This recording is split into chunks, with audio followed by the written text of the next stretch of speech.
The force binds all things across the galaxy, connecting every living being in an invisible web of energy and fate. But what happens when something arrives that operates on entirely different laws, something the force itself cannot touch or predict? The answer would shake the foundations of an empire and ignite hope in the hearts of those who had nearly lost it. The rupture appeared without warning in the outer rim, beyond the edge of Imperial-controlled space. No hyperspace signature. No gravitational distortion detected by the sparse network of sensor stations scattered across the frontier worlds. One moment, the void between stars was empty.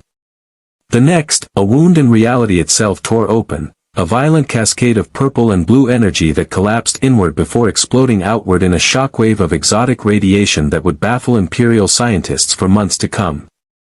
What emerged from that impossible breach defied every standard ship classification in the Imperial Navy's extensive databases. The vessel was colossal, 5.7 kilometers of angular, utilitarian design that spoke of function over aesthetics. Where star destroyers projected menace through their dagger-shaped profiles, this ship was a hammer, broad, blunt, and built to endure. Its hull was a patchwork of titanium alloy armor plating, scorched and pitted by weapons fire that had nothing to do with turbolasers. Massive engine nacelles glowed with a different kind of propulsion signature, and along its flanks, weapons batteries of unknown configuration tracked the stars with automated precision. On the bridge of the UNSC Infinity, Commander Thomas Lasky gripped the railing as the ship shuddered, emergency lighting casting red shadows across his weathered face. Around him, bridge crew worked frantically at their stations, holographic displays flickering with corrupted data streams. "Report," Lasky commanded, his voice steady despite the chaos. "Slipspace drive is offline, sir," Lieutenant Commander Bradley called out from the navigation station. "We're getting cascading errors across all navigation systems. Stellar cartography doesn't match any known UNSC charts. Sir, I don't think we're in the Milky Way anymore." The words hung in the air like a death sentence. Lasky turned to the main viewport, where an unfamiliar star field stretched endlessly before them. Not a single constellation matched. Not one reference point his crew could recognize. They were somewhere, somewhen, completely unknown. "Engineering, what's our status?" Lasky asked, activating the ship-wide comm.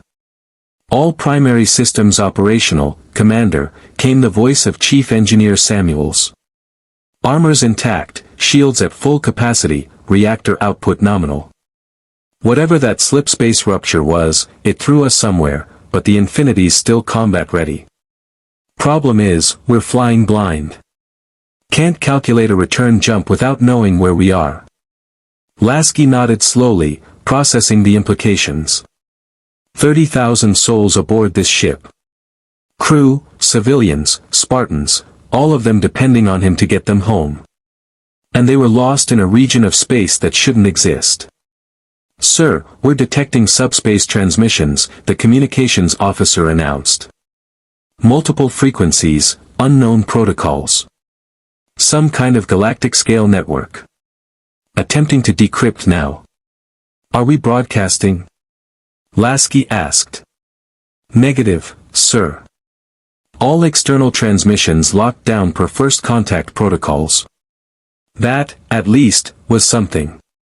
The UNSC had learned hard lessons during humanity's first encounters with the Covenant.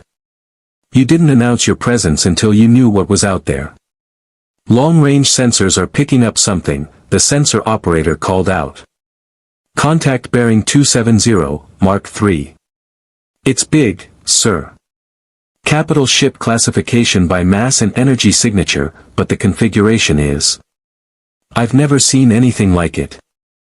On the main display, a magnified image resolved, a massive wedge-shaped vessel, white-gray hull plating gleaming in the light of a nearby star. It bristled with weapon emplacements and had a city-sized superstructure rising from its dorsal surface like the conning tower of some ancient seafaring vessel. The ship was beautiful in a way, elegant where the Infinity was brutish, but there was no mistaking its purpose. This was a warship. And it was turning toward them. "They've detected us," Bradley confirmed. Contact is changing course, accelerating to intercept. ETA 15 minutes at current speed. Lasky made his decision in seconds, drawing on years of command experience. Tactical, I want a full defensive posture but do not power weapons. Comms, prepare a first contact package, universal mathematical sequences, peaceful intent, the works. If they can understand it, we're not looking for a fight. Aye, sir. And get me Master Chief. If this goes sideways, I want our best on standby. Deep in the Spartan deployment bay, John 117 was already armored and awaiting orders. The Spartan 2 stood motionless in the dim lighting, Mjolnir armor reflecting the blue glow of status indicators. Fireteam Osiris and Majestic were gearing up nearby, but Chief remained apart, as he always did, a solitary figure whose presence commanded respect through sheer reputation alone. Commander Lasky wants you on the bridge, Chief, Spartan Sarah Palmer said, approaching with her helmet under one arm. Unknown contact inbound. Could be first contact, could be a fight. Chief's visor turned toward her, the golden faceplate revealing nothing. Understood. His voice was calm, mechanical through the armor speakers, but Palmer had worked with him long enough to hear the readiness beneath it. As Chief made his way through the Infinity's corridors, crew members stepped aside, some saluting, others simply watching the legend walk past. He'd saved humanity more times than most of them knew. If there was anyone who could face the unknown and survive, it was him. When Chief arrived on the bridge, Lasky nodded in acknowledgement. Good to have you here, Chief. We've got an unknown capital ship approaching, and I have a feeling things are about to get interesting. On the view screen, the wedge-shaped vessel was growing larger, close enough now to make out individual details. Gun batteries. Launch bays. And along its hull, markings in an unknown script. Sir, we're being hailed, communications reported. Audio only, unknown language. It's demanding. Aggressive tone, definitely. Lasky straightened. Put it through. A harsh voice filled the bridge, speaking in clipped, authoritative tones that needed no translation to convey their meaning. This was a command, not a greeting. After several seconds, the transmission ended. They're not interested in talking, Bradley observed. They're telling us what to do. Lasky looked at Master Chief, then back at the approaching warship. Somewhere out there, in a galaxy they didn't understand, with an enemy they'd never encountered, the UNSC Infinity was alone. All hands, this is the commander, Lasky announced over the ship-wide comm battle stations. We don't know who they are or what they want, but we're not surrendering to anyone. The Infinity has faced worse than this and survived. Today will be no different. Chief's hands curled into fists, and across the ship, armored Marines and Spartans readied their weapons. Whatever was coming, humanity would face it the way they always had, together, unbroken, and ready to fight. The unknown vessel accelerated, and the UNSC Infinity's shields hummed to life, Forerunner technology crackling with defensive energy. First contact was about to go very, very wrong. If you want to see more characters enter the Star Wars galaxy, hit that subscribe button and drop the name of a character you'd want to see in the comments below. May the Force be with you. The Imperial Star Destroyer Inexorable had been patrolling the Outer Rim for 3 months, a routine assignment that Captain Davrin Ilias had come to view as punishment for his cautious approach during the Battle of Scarif. While other commanders earned glory hunting rebel cells, he was relegated to chasing smugglers and pirates through the frontier worlds. When the sensor stations reported an anomalous energy signature, Ilias had expected another false alarm, perhaps a rogue asteroid or malfunctioning probe. What he found instead was beyond his comprehension. Captain, the unidentified vessel is not responding to our hails, Lieutenant Mason reported from the communications station, his voice tight with uncertainty. We've transmitted on all Imperial frequencies, standard and encrypted. No acknowledgement. Ilias studied the tactical display, where the unknown ship hung in space like a threat waiting to unfold. 5.7 kilometers. That made it nearly as large as an Executor-class dreadnought, yet its configuration matched nothing in Imperial records. No hyperdrive signature had heralded its arrival. No transponder codes identified its origin. It had simply appeared, as if conjured from nothing. Weapons status? Ilias asked. The vessel has not powered weapons, sir, the tactical officer replied. But we're detecting energy shield emissions consistent with capital ship defensive systems. Configuration is unknown, the harmonics are completely different from standard deflector technology. Ilias frowned. Pirates didn't have capital ships. The rebellion barely had enough resources to maintain their stolen cruisers. This was something else. Something that made his instincts scream danger. Power turbolasers. Target their engines and communications array. We'll disable them and board for investigation. This ship is now Imperial property until they prove otherwise. On the Infinity's bridge, warning klaxons blared as the Star Destroyer's weapons locked on. Multiple target locks, the tactical officer shouted. Energy signatures spiking across their forward batteries. Sir, they're preparing to fire. Lasky's jaw tightened. They'd tried peaceful contact. They'd broadcast every non-threatening signal in the UNSC's first contact protocols. And this unknown ship's response was to aim its guns. Evasive maneuvers, bring us about. Shields to maximum. Do not return fire unless I give the order. Lasky's mind raced through scenarios, calculating odds. One capital ship versus the Infinity wasn't terrible odds, but they had no intelligence on this enemy's capabilities. Starting a war in unknown space with limited resources was a losing proposition. Sir, we're receiving another transmission, communications reported.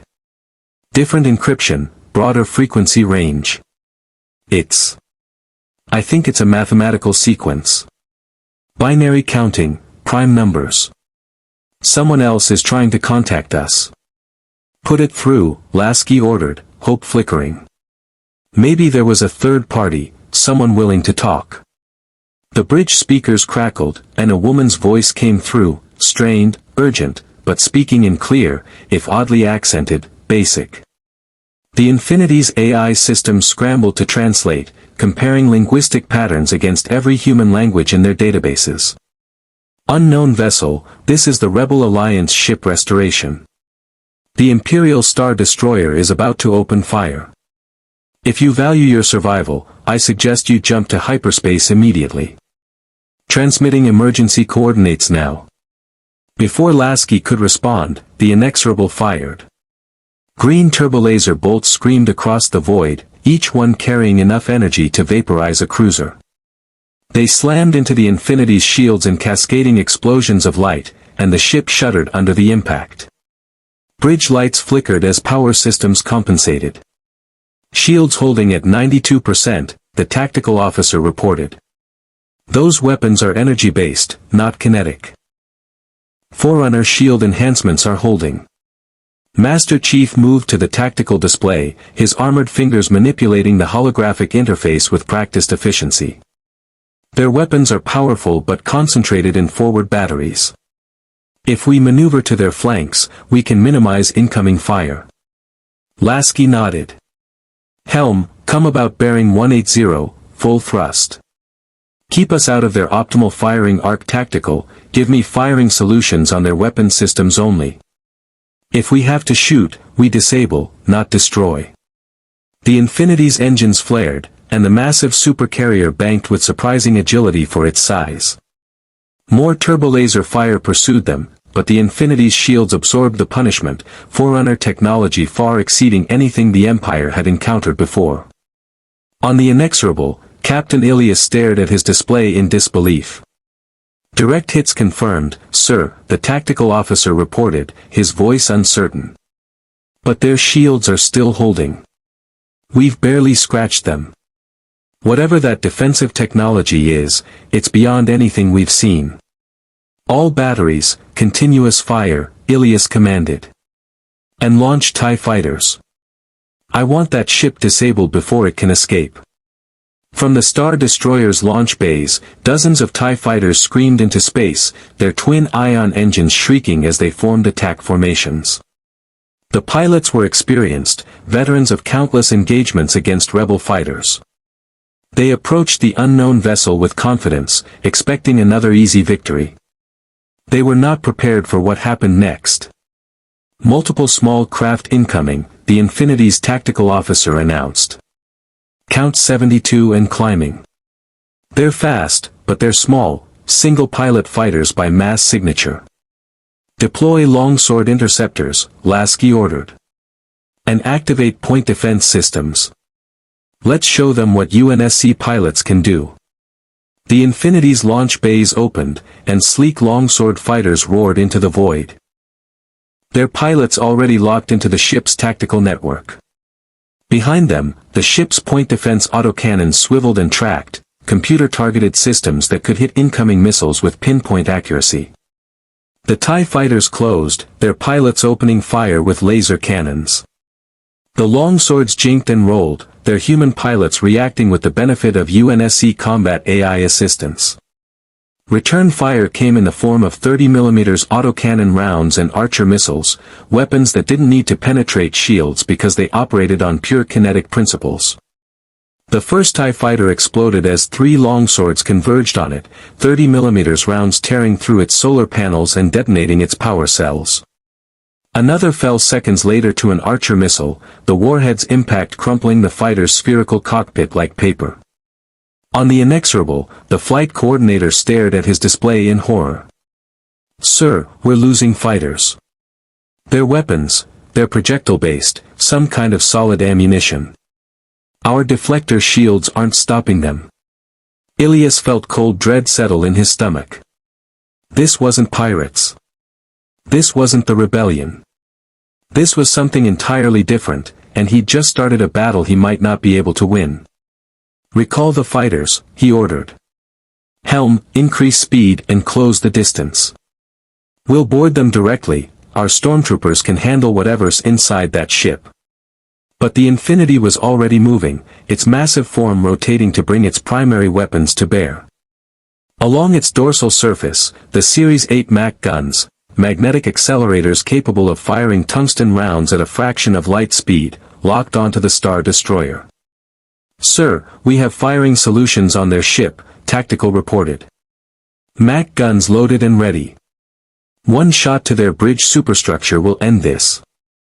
Lasky hesitated, his hand hovering over the firing authorization. One shot. One dead crew of thousands.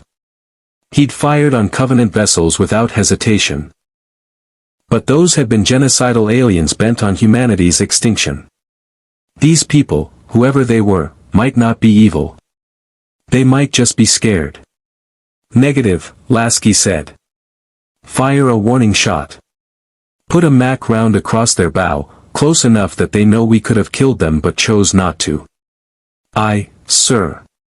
Firing. The Mach gun discharged with a thunderous magnetic pulse, and a tungsten round the size of a small vehicle rocketed across the void at 30 kilometers per second. It passed within 50 meters of the Inexorable's bridge viewport, a streak of metal moving so fast it was almost invisible. On the Imperial bridge, every officer froze as something impossibly fast passed their ship, close enough that point defense systems never had time to react. Damage control reports flooded in, not from impacts, but from the shockwave of the projectile's passage rattling systems. Captain Ilias understood immediately. That had been a warning. And if that shot had been aimed at his ship instead of past it, the Inexorable would be a debris field right now. "Cease fire," Ilias ordered quietly. "All batteries stand down. Communications, open a channel to Coruscant. We need to report this to Imperial Command immediately." On the Infinity, sensors tracked the Star Destroyer's weapons powering down. "They're backing off, sir," Tactical reported. "Recalling their fighters and adjusting course away from us." Lasky exhaled slowly. "Stand down from battle stations, but maintain shields. Someone tried to contact us during that engagement, the ones claiming to be Rebel Alliance. Can we trace that signal?" Already on it, Commander, communications replied. Signal originated from a light cruiser holding position at extreme range. They're still out there, watching. Lasky turned to Master Chief. Your thoughts? We just made an impression, Chief said simply. Whether that's good or bad depends on what happens next. But now everyone in this region knows we're here. And that we can defend ourselves. Lasky nodded grimly and looked at the tactical display, where the wounded Star Destroyer was retreating and the mysterious third ship waited in the darkness. Somewhere out there, people were making decisions about the UNSC Infinity. Whether to destroy it, study it, or talk to it. And Lasky had no idea which option would be worse. The MC-80 cruiser Restoration held position at the edge of the engagement zone, its crew watching their sensors with a mixture of awe and concern. Commander Garan Sato stood on the bridge, arms crossed, studying the readouts that made no sense according to everything he knew about capital ship warfare. That vessel just shrugged off a full Star Destroyer broadside, his tactical officer said quietly. Their shields didn't even drop below 90%. And those projectile weapons, our intelligence has nothing on technology like that. Sato nodded slowly, his weathered face thoughtful. The rebellion was always desperate for advantages, for anything that could tilt the odds against the Empire's overwhelming military superiority. And now, by sheer chance, they'd witnessed something that could change everything, if they could make contact before the Empire turned this unknown ship into wreckage or worse, captured it. Communications, transmit again on the frequency they responded to earlier, Sato ordered. Tell them we mean no harm, that we're not affiliated with the Empire, and that we'd like to talk. Peacefully. On the Infinity, the message came through clearer this time, the ship's AI systems having cracked enough of the linguistic patterns to provide workable translation. Commander, we're receiving another transmission from that third vessel, the communications officer reported. They're identifying themselves as Rebel Alliance, claiming they're not hostile and requesting dialogue. They're apologizing for the Empire's attack. Lasky raised an eyebrow. Apologizing for someone else's military action? That's an interesting diplomatic approach. He glanced at the tactical display, where the third ship maintained a respectful distance. No weapons charged, no aggressive posturing. Can we establish real-time communication? Working on it, sir. Their communication protocols are more sophisticated than we initially thought. Give me 2 minutes. While the communications team worked, Lasky turned to Master Chief. I want you to take a Pelican and a small team. Recon mission to the nearest inhabited system. We need intelligence, who these people are, what kind of galaxy we've landed in, and whether there's anyone who can help us find our way home. Understood, Chief replied. Fire Team Osiris. Take them. And Chief, observe only unless you have no choice. We don't know enough yet to start making enemies. Master Chief nodded and turned toward the deployment bay, his armored footsteps echoing through the bridge. Within minutes, he and Fire Team Osiris, Spartans Jameson Locke, Holly Tanaka, Olympia Vale, and Edward Buck, were aboard a Pelican dropship, its engines warming up in the Infinity's cavernous launch bay. All right, Spartans, Chief said over the team channel as the Pelican launched into space. Our objective is reconnaissance and intelligence gathering. We find a populated area, observe local capabilities and political situation, and report back. Rules of engagement are defensive only. Copy that, Locke replied from the pilot's seat, his hands steady on the controls. Scanning for nearby inhabited systems now. I'm picking up multiple energy signatures consistent with civilization, looks like there's a mid-sized colony world 3 light minutes from here. Setting course. The Pelican Slipspace drive engaged for a brief microjump, and they emerged in orbit above a dusty brown planet dotted with settlements and industrial complexes. Immediately, their sensors lit up with activity, spacecraft moving between surface and orbit, communications traffic. Energy signatures indicating advanced but not overwhelming technology. That's a lot of traffic for a frontier world, Buck observed. Looks like some kind of mining operation. I'm seeing ore haulers, processing facilities, and, wait, military presence. Detecting patrol craft consistent with that Star Destroyer's design. This must be Empire territory. Take us down away from the main settlements, Chief ordered. We'll approach on foot, minimize our exposure. The Pelican descended through the atmosphere, its active camouflage making it nearly invisible to the planet's primitive sensor network. They landed in a rocky canyon 5 kilometers from a mid-sized settlement, and the Spartans disembarked, weapons ready. The world was harsh, wind-blown dust, extreme temperature variations, sparse vegetation struggling in the arid climate. It reminded Chief of Reach in some ways, though the twin suns hanging in the sky were a stark reminder that this wasn't home. Tanaka, Vale, set up overwatch positions. Buck, you're with me and Locke. We'll move to the settlement perimeter and observe, Chief commanded. The Spartans moved like ghosts through the rocky terrain, their Mjolnir armor's active camouflage rendering them effectively invisible. As they approached the settlement, they began to notice details that painted a disturbing picture. The architecture was functional but oppressive, gray prefabricated structures built for efficiency rather than comfort.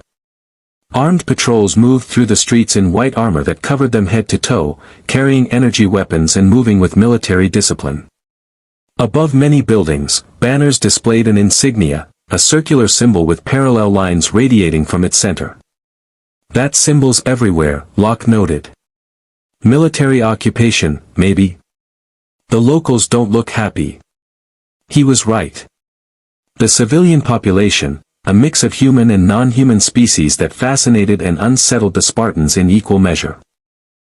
Moved through the streets with heads down, avoiding eye contact with the armored patrols. There were checkpoints, identification checks, and an atmosphere of fear that needed no translation. This is an occupied world, Chief said quietly. Those soldiers, they're not defenders. They're occupiers. As if to confirm his assessment, they witnessed a patrol stop a civilian, a humanoid with blue skin and red eyes, demanding identification. When the civilian fumbled with the documents, one of the armored soldiers struck them with the butt of their weapon, sending them sprawling. The civilian scrambled to comply, fear evident in their body language. Buck's hand tightened on his rifle. I really don't like these guys. Hold position, Chief ordered. We're here to observe, not intervene. They spent the next 2 hours watching the settlement, learning patterns, and gathering intelligence. The armored soldiers, stormtroopers, according to intercepted communications, enforced brutal order. The civilians worked in the mines and factories, producing raw materials that were loaded onto cargo ships bearing the same insignia seen throughout the settlement. Everything was directed toward supporting a massive military-industrial complex. And then they saw something that changed everything. In the settlement's central square, a group of civilians had been assembled, a public gathering that clearly wasn't voluntary. The stormtroopers formed a perimeter while an officer in a gray-green uniform addressed the crowd through amplification equipment. The Spartans' translation software struggled with the speech, but key phrases came through: rebel sympathizers, enemies of order, punishment, loyalty to the Empire. 3 civilians were forced to their knees. The officer drew a sidearm, and without ceremony, executed all 3 in front of the assembled crowd. The bodies slumped forward, and the crowd was silent, a silence born of terror and helpless rage. Jesus Christ, Buck whispered. Chief's jaw tightened inside his helmet. He'd seen brutality before, the Covenant's genocide had shown him what true evil looked like. But this was different. This wasn't aliens trying to exterminate humanity. This was humans and humanoids doing it to their own people, creating suffering not for survival but for control. We've seen enough, Chief said. Back to the Pelican. The commander needs to know what kind of galaxy we're in. As they withdrew, Vale spoke up. Chief, those people back there, they need help. If the Rebel Alliance is fighting against this empire, maybe we should be helping them. That's not our decision to make, Chief replied, though Vale's words echoed thoughts he wouldn't voice. We gather intelligence. Command makes the strategic calls.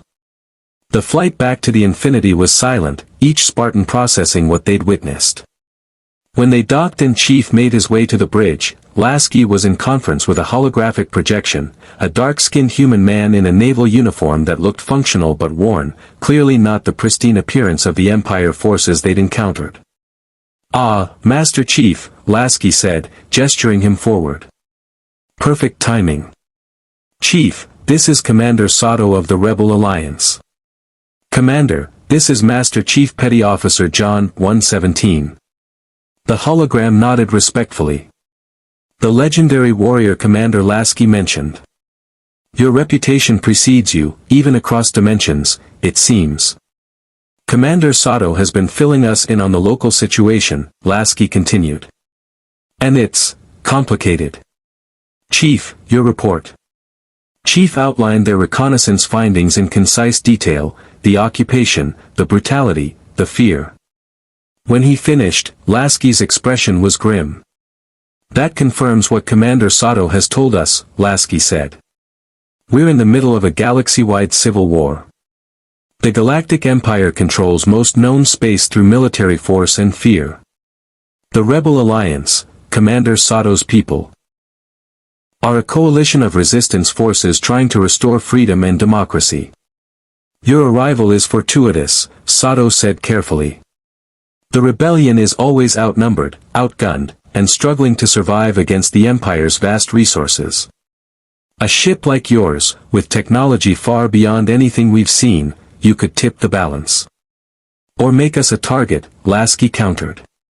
"Commander, I appreciate your honesty, but the UNSC's primary mission is to get our people home. We're not here to fight your war." "I understand," Sato replied, and he sounded genuine. "But consider this, the Empire will not ignore your presence. You've already engaged one of their star destroyers. They'll send more ships, bigger ships, until they either destroy you or capture your technology. The Empire doesn't tolerate unknowns, they eliminate them. And you think the rebellion can protect us?" Lasky asked skeptically. "No," Sato admitted. "But we can offer you something the Empire cannot, information. We've been fighting them for years. We know their tactics, their fleet dispositions, their weaknesses. We have intelligence networks across the galaxy. If there's any way to navigate this galaxy or find a path home, our resources could help you find it." Lasky was silent for a moment, weighing options. Chief recognized the expression, the same one Lasky had worn during the Didact crisis, when impossible choices had to be made with incomplete information. "What are you offering, specifically?" Lasky asked. "An exchange," Sato said. "You help us with one operation, just one. In return, we give you access to our navigational data, our star charts, our scientific teams. We'll help you understand this galaxy and search for whatever phenomenon brought you here. If there's a way home, we'll help you find it. And if we refuse?" Sato's expression was sympathetic. "Then you face the Empire alone, with no allies, no intelligence, and no understanding of the forces arrayed against you." "Commander Lasky, I won't lie to you, the rebellion needs help desperately. But I also believe you need us just as much, whether you realize it yet or not." Lasky looked at Master Chief. "Your assessment?" "What we saw planetside was evil," Chief said simply. "The Empire rules through fear and executes civilians for political loyalty. The crew needs to decide if we can stand by and watch that happen. But tactically, Commander Sato is right, we need intelligence, and we need allies who understand this galaxy. The Empire's already marked us as hostile. That ship we fought will report back." Lasky turned back to the hologram. "One operation. What did you have in mind?" Sato's expression shifted to determined hope. "There's an Imperial supply convoy passing through a nearby system in 48 hours. Medical supplies, fuel, ammunition, all destined for an Imperial garrison that's been terrorizing the local population. We've been planning to raid it for weeks, but our forces alone don't have the firepower to break through their escort cruisers. With your ship's capabilities, we could succeed, and save thousands of lives in the process. A raid, Lasky said thoughtfully. Hit-and-run operation, minimal exposure. Exactly. You help us succeed, and we begin sharing intelligence immediately. Starting with everything we know about unusual spatial phenomena, dimensional anomalies, and navigational mysteries. If something pulled your ship across realities, someone in this galaxy might have encountered similar events. Lasky was silent for a long moment, then nodded slowly. I'll need to discuss this with my senior staff. But Commander Sato, I want you to understand something. If we do this, we do it our way. UNSC Rules of Engagement, UNSC Tactical Command. We're not going to compromise our principles just because we're lost. I wouldn't want you to, Sato replied. Principles are what separate us from the Empire. I'll await your decision, Commander. But please, don't take too long. That convoy won't wait for anyone. The hologram flickered out, and Lasky turned to face his bridge crew and Master Chief. Opinions? He asked. Around the bridge, officers exchanged glances. Finally, Chief spoke. We need allies. We need intelligence. And after what I saw down there, I don't think any of us can pretend this isn't our problem anymore. We came here by accident, but now that we're here, we're part of this galaxy, whether we like it or not. Lasky nodded slowly. Agreed. Helm, maintain position and stay on alert. All departments, prepare for potential combat operations in 48 hours. And someone get me Admiral Hood's protocols on first contact with hostile civilizations. We're going to need them. As the crew moved to execute their orders, Lasky stared at the star field beyond the viewport. Somewhere out there, the Empire was preparing its response. And the UNSC Infinity, alone and far from home, was about to choose a side in a war that had raged for decades. The question wasn't whether they could make a difference. The question was whether they could survive long enough to find their way home.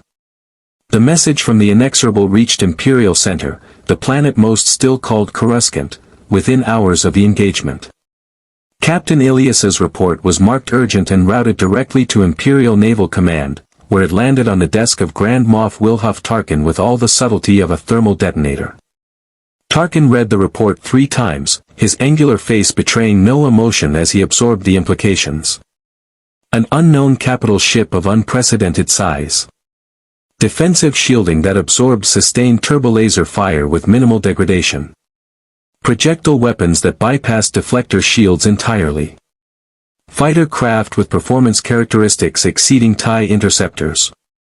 And most troubling of all, they had appeared without any hyperspace signature, as if conjured from nothing. Grand Moff, Admiral Kendricks is here to see you. His aide announced from the doorway. Send him in. Admiral Jiden Kendricks entered, his crisp uniform immaculate, his bearing that of a man who had commanded fleets in the Clone Wars and survived the transition to Imperial service. He'd read the same report and had come prepared for Tarkin's inevitable questions. Your assessment, Admiral, Tarkin said without preamble, gesturing to the datapad. Unknown origin, unknown allegiance, and capabilities that exceed our current understanding of military technology, Kendricks replied. If the report is accurate, and Captain Ilias is not prone to exaggeration, this vessel represents a significant threat to Imperial operations in the Outer Rim. Potentially beyond. The Emperor will want answers, Tarkin said, his tone clipped. And more importantly, he will want that ship. Imagine if we could reverse engineer their shield technology, their propulsion systems. We could render the rebellion obsolete overnight. Assuming we can capture it intact, Kendricks cautioned.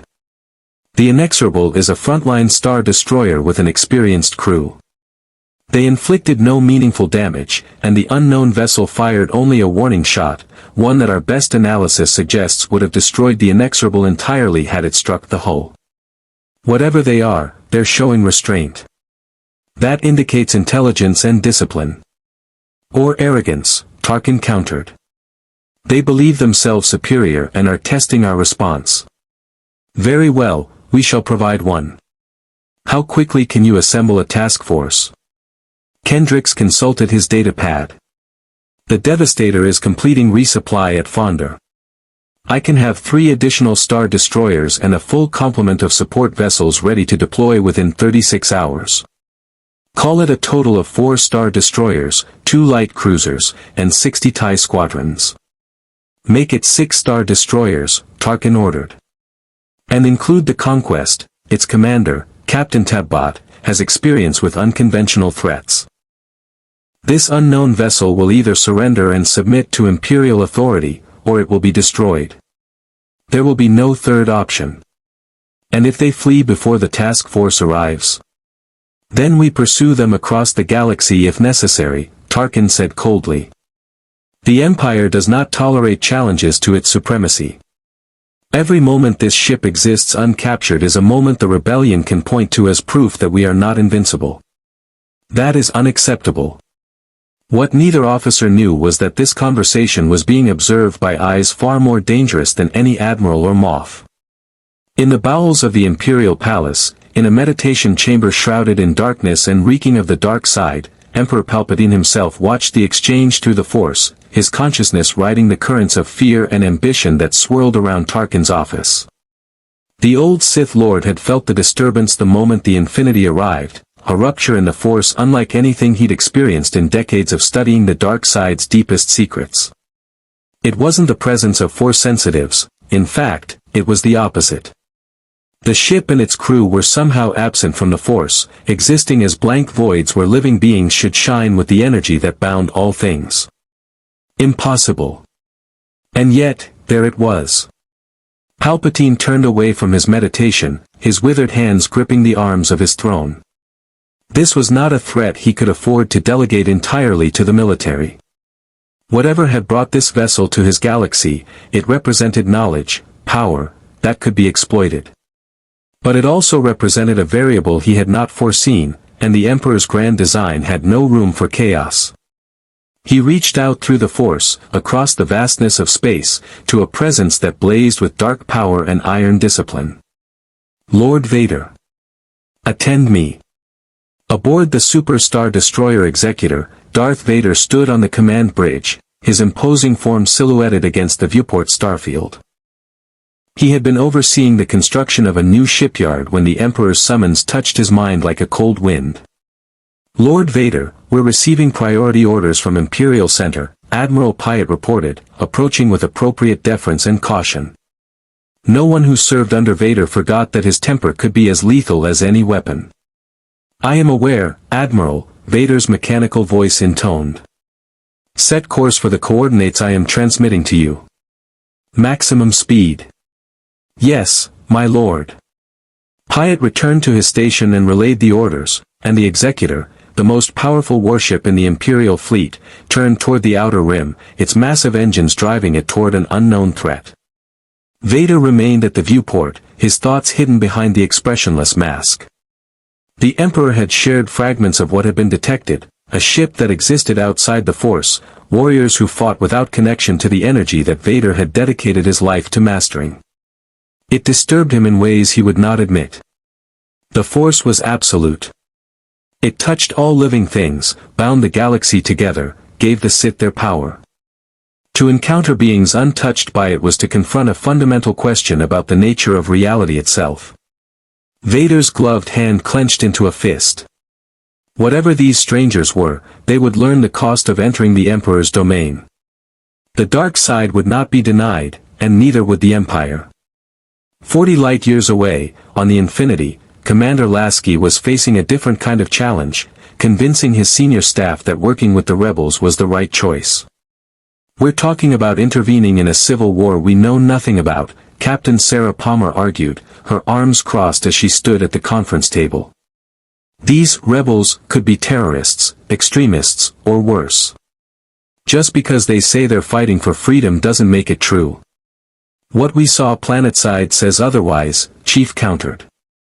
Public executions. Military occupation, fear tactics, that's not the behavior of a legitimate government defending itself. That's tyranny. Agreed, said Commander Samuels, the Infinity's chief engineer. But even if the rebels are the good guys, we're still looking at a tactical nightmare. We don't know their capabilities, their reliability, or whether they can actually deliver on their promises. And once we engage the Empire directly, there's no going back. We become combatants in their war. Lasky listened to the debate, knowing that every concern was valid. Command decisions were easy when you had clear objectives and reliable intelligence. Here, they had neither. Dr. Glassman, Lasky said, turning to the Infinity's chief scientist. What about the scientific angle? Could this rebel alliance actually help us understand what brought us here? Henry Glassman adjusted his glasses, looking uncomfortable with being put on the spot. Theoretically. Maybe. If they have records of spatial anomalies, dimensional studies, anything related to the phenomenon that brought us here, it could give us a starting point.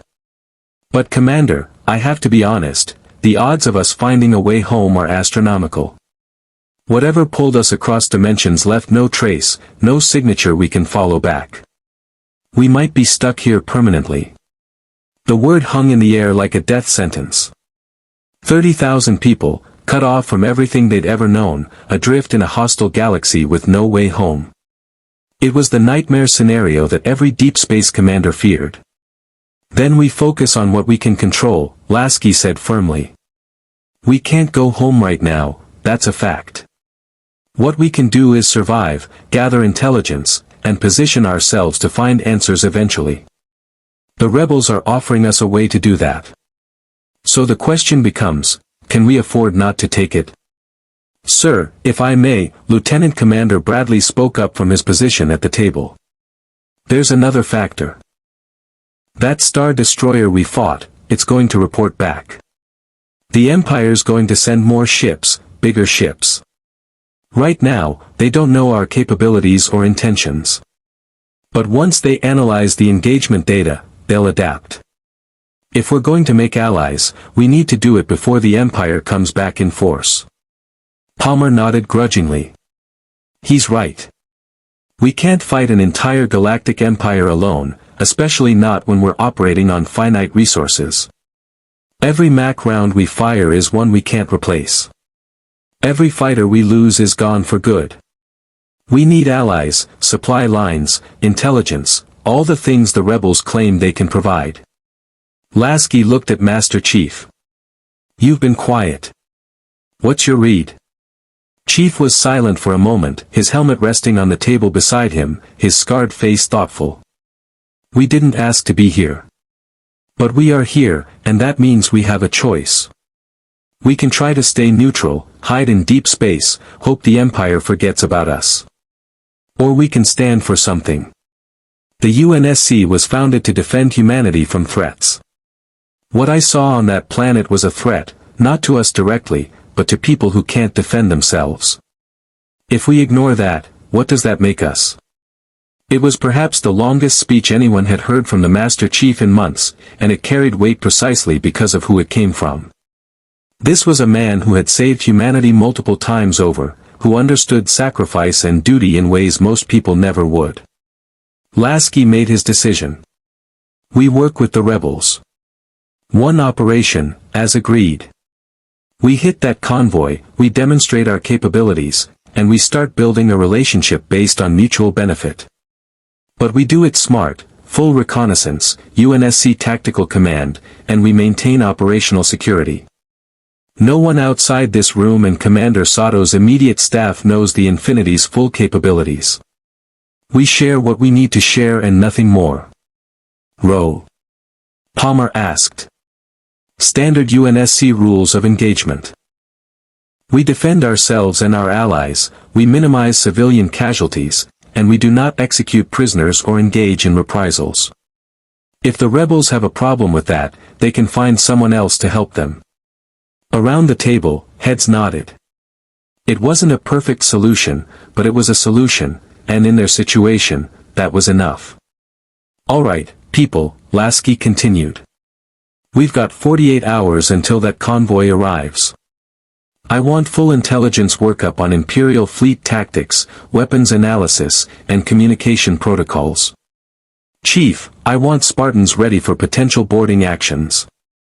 Palmer, coordinate with Rebel tactical staff and get me a battle plan. Samuels, I need damage control teams on standby and MAC guns loaded with low-yield rounds. We're disabling, not obliterating. Questions? There were none. The staff filed out, leaving Lasky alone with Master Chief. You think we're doing the right thing? Lasky asked quietly. I think we're doing what we have to do, Chief replied. Whether it's right or wrong, we'll find out when the shooting starts. We usually do. Lasky smiled grimly. That's what I like about you, Chief. Always optimistic. Just realistic, sir. As Chief left the conference room, Lasky turned to the viewport, where the unfamiliar stars continued their eternal dance. Somewhere out there, an Imperial fleet was being assembled. Somewhere else, rebel commanders were planning strategy based on hope and desperation.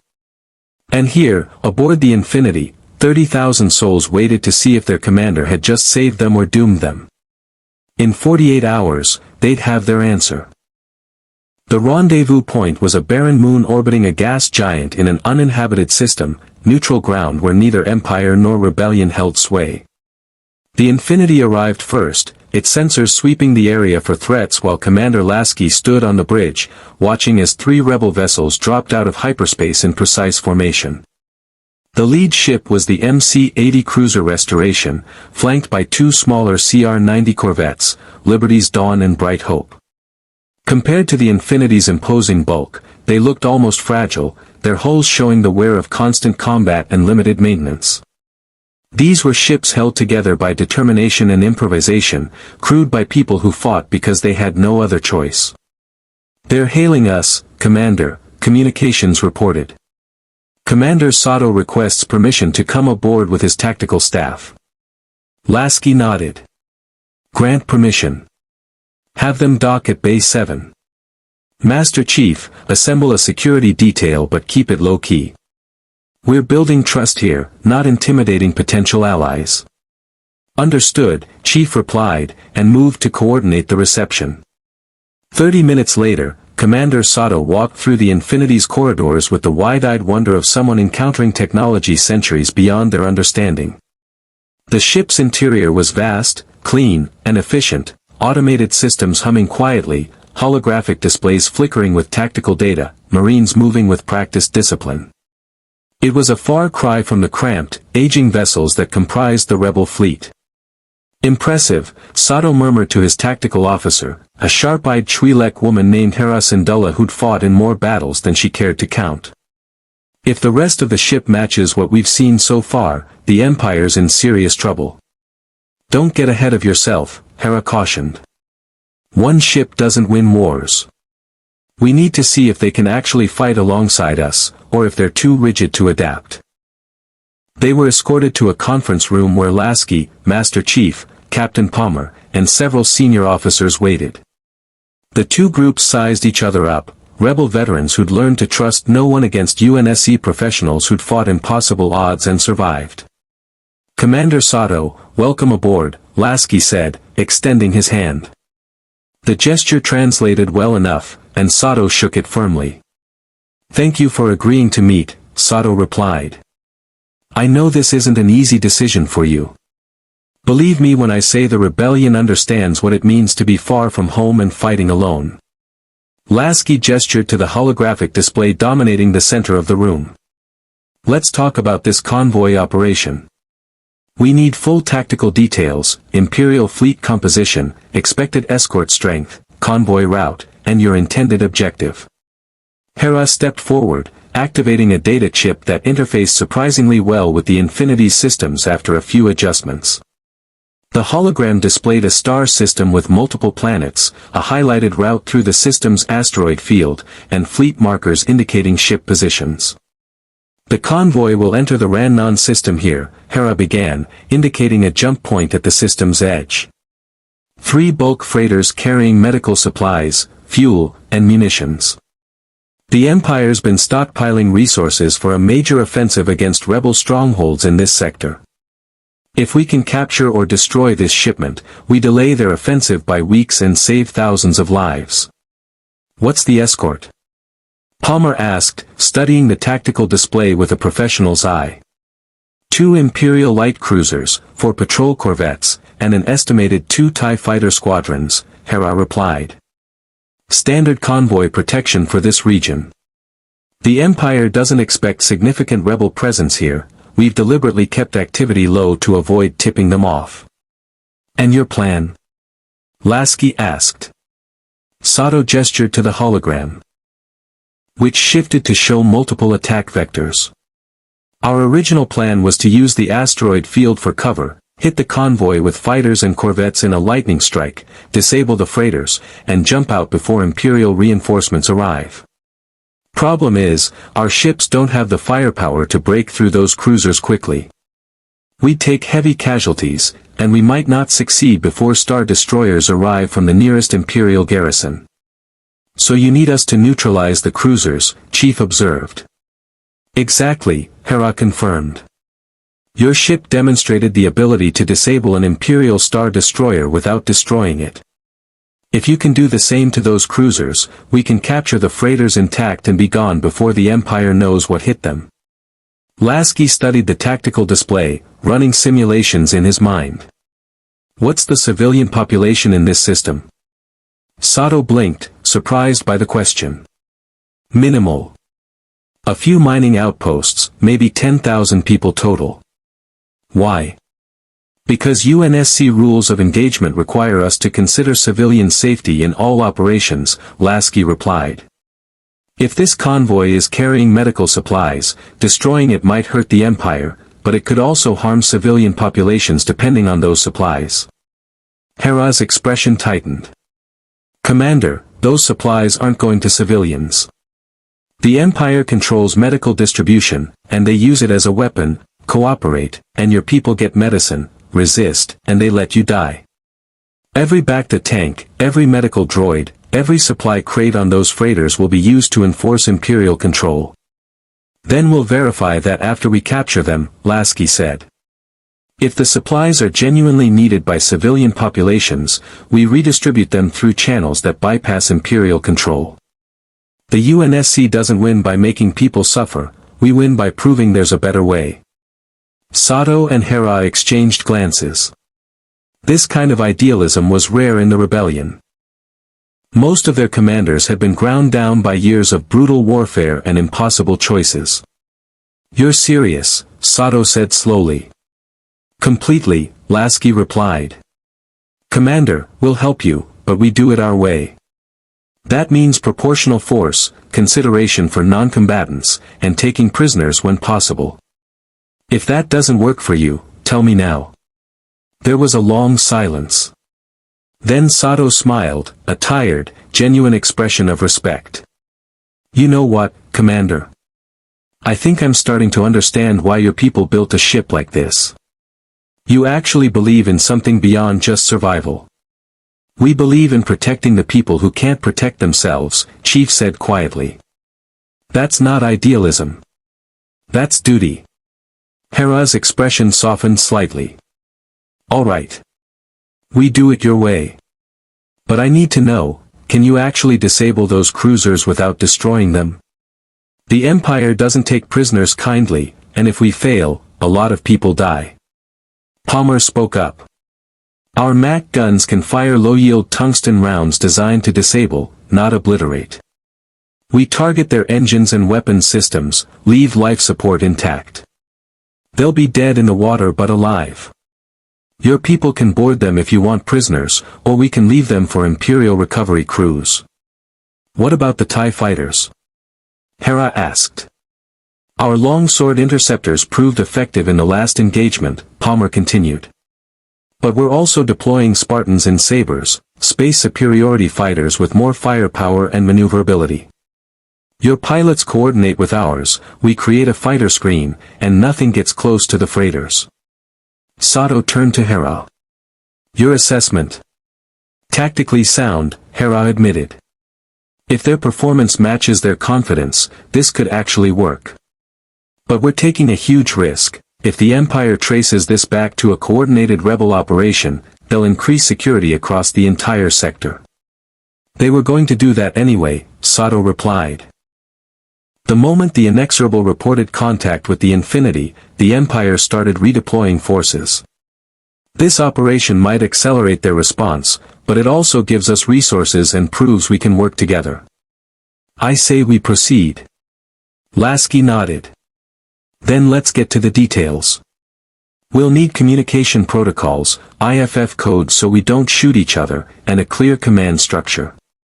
I'm willing to coordinate tactics, but once shooting starts, my people follow my orders. That non-negotiable. Understood, Sato agreed. We fought alongside enough irregular forces to know how this works. Your ship, your command.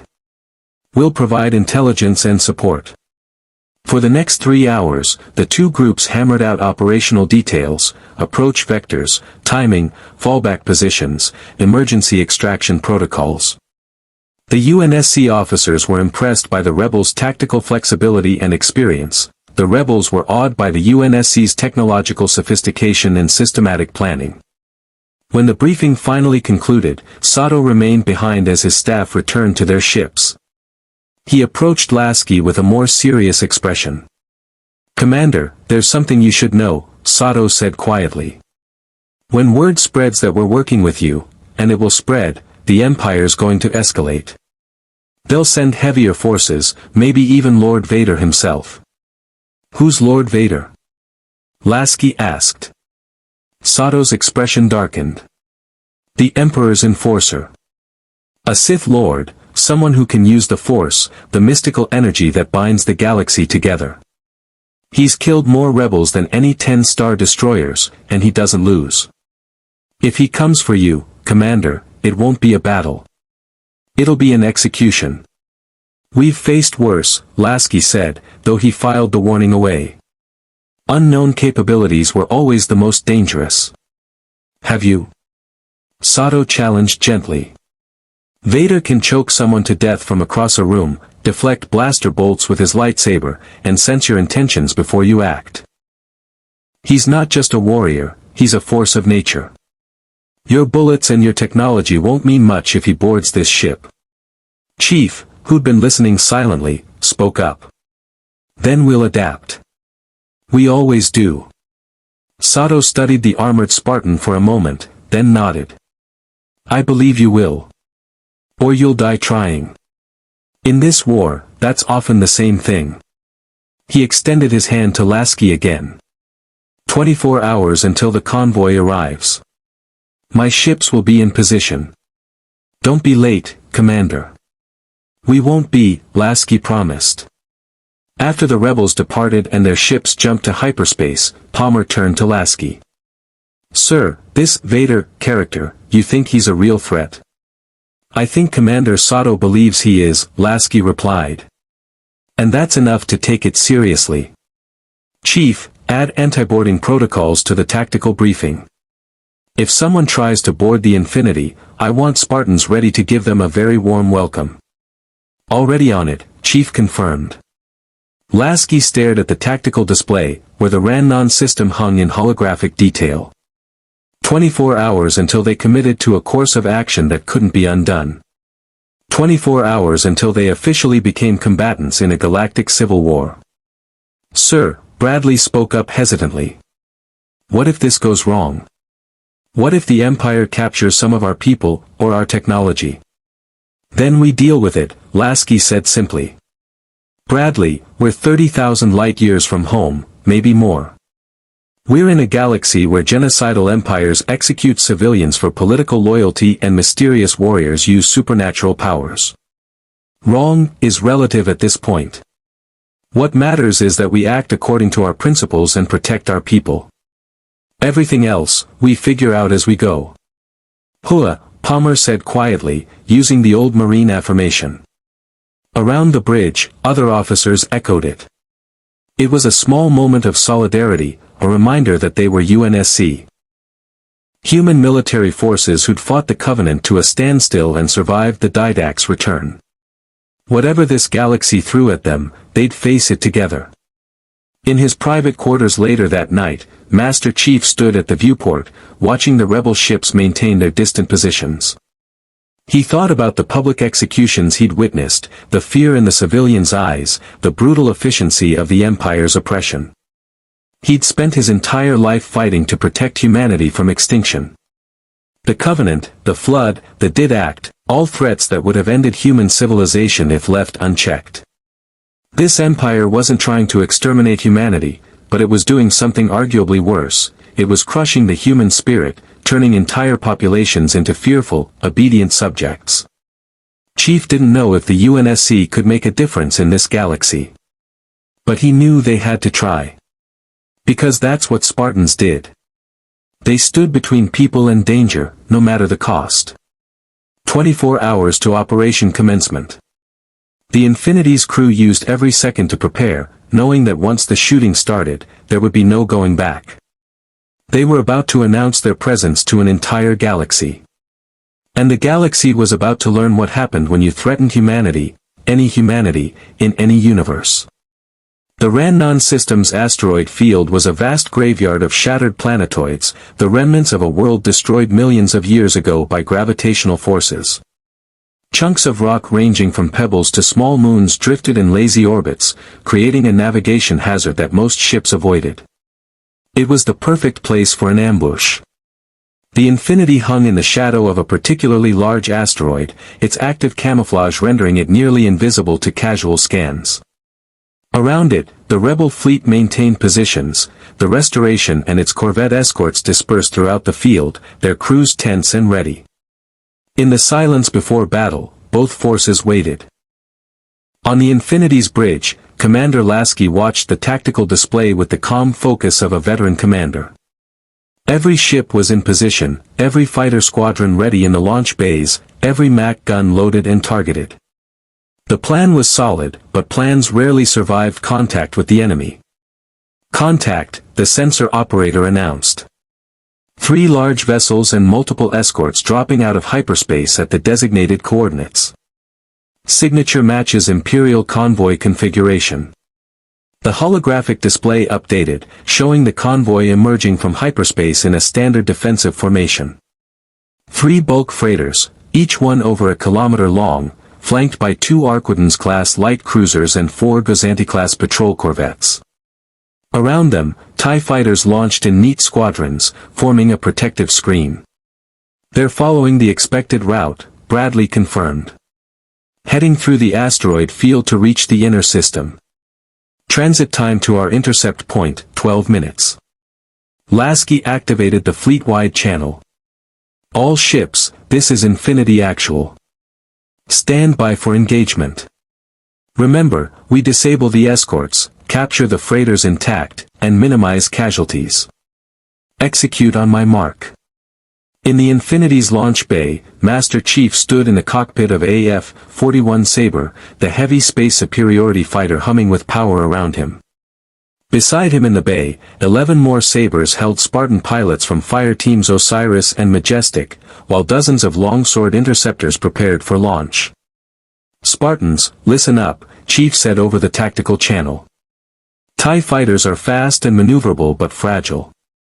Their weapons are energy-based, our shields should handle them, but don't get overconfident. Target their engines or cockpits. Make every shot count. Understood, Locke replied from his Sabre. We going loud or quiet? Quiet until they detect us, then loud, Chief said. Let the Infinity's opening salvo do the talking. We clean up what's left. Across the fleet. Rebel pilots were receiving similar briefings from Hera Syndulla, who'd taken personal command of the rebel fighter squadrons. Her A-wing interceptors and Y-wing bombers were older, battle-scarred craft, but their pilots were veterans who'd learned to make every shot count when you couldn't afford to miss. All wings, this is Phoenix Leader, Hera transmitted.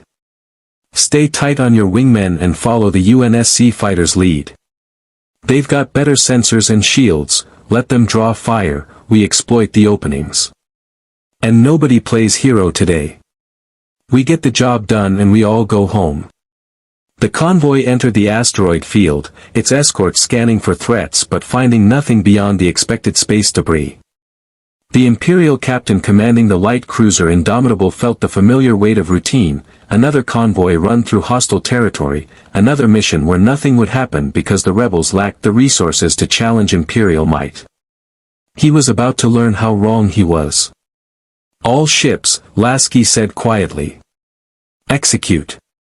The Infinity's active camouflage dropped, and 5.7 kilometers of UNSC warship appeared from nothing, hanging directly in the convoy's path like a mountain materializing from mist. Before the Imperial sensors could fully register the threat, the Infinity's Series 8 MAC guns fired. 2 tungsten rounds, each one moving at 30 kilometers per second, crossed the distance to the Imperial cruisers in less than a second. The Indomitable took a direct hit to its engine section, the kinetic impact bypassing shields designed to dissipate energy weapons and punching through the hull like paper. Explosions rippled through the engine compartment as critical systems failed, and the cruiser went dead in space, tumbling slowly from the force of impact. The second cruiser, Relentless, fared marginally better. Its captain had a split-second warning and managed to angle the ship. So the MAC round struck a glancing blow against the hull rather than penetrating. The impact still tore away an entire weapons battery and sent the ship spinning, but it remained operational, its surviving turbolasers swiveling toward the Infinity. Target neutralized, second target damaged and returning fire, Tactical reported.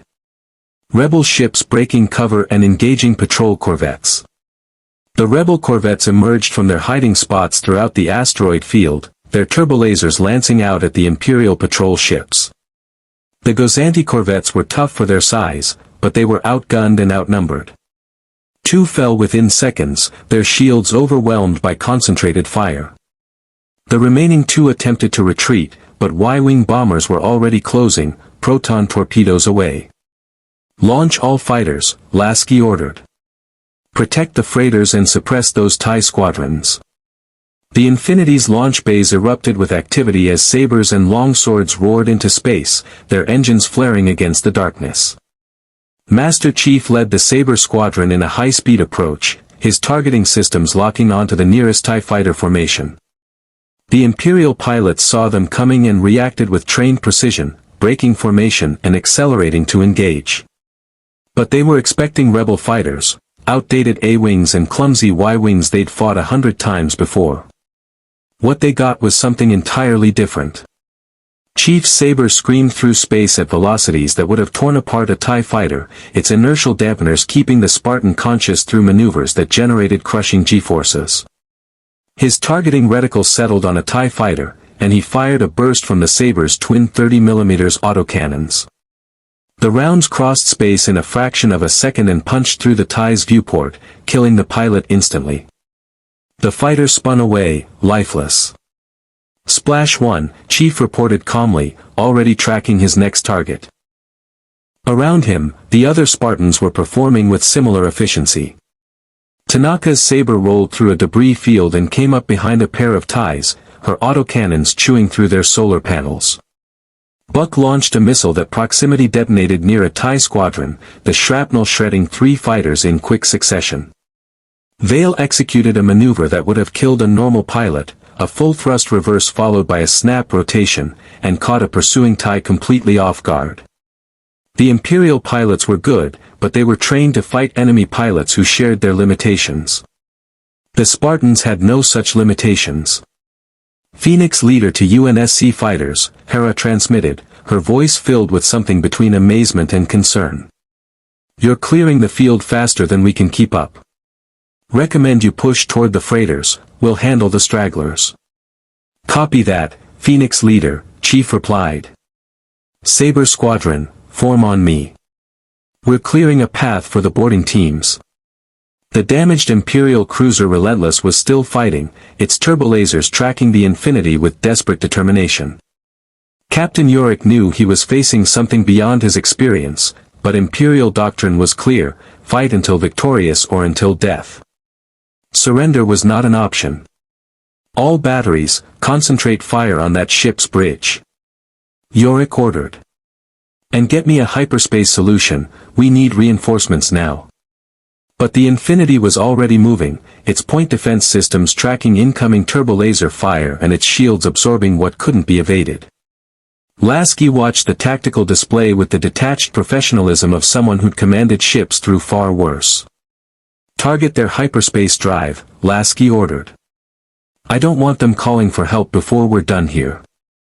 Another Mach round fired, this one deliberately aimed to disable rather than destroy.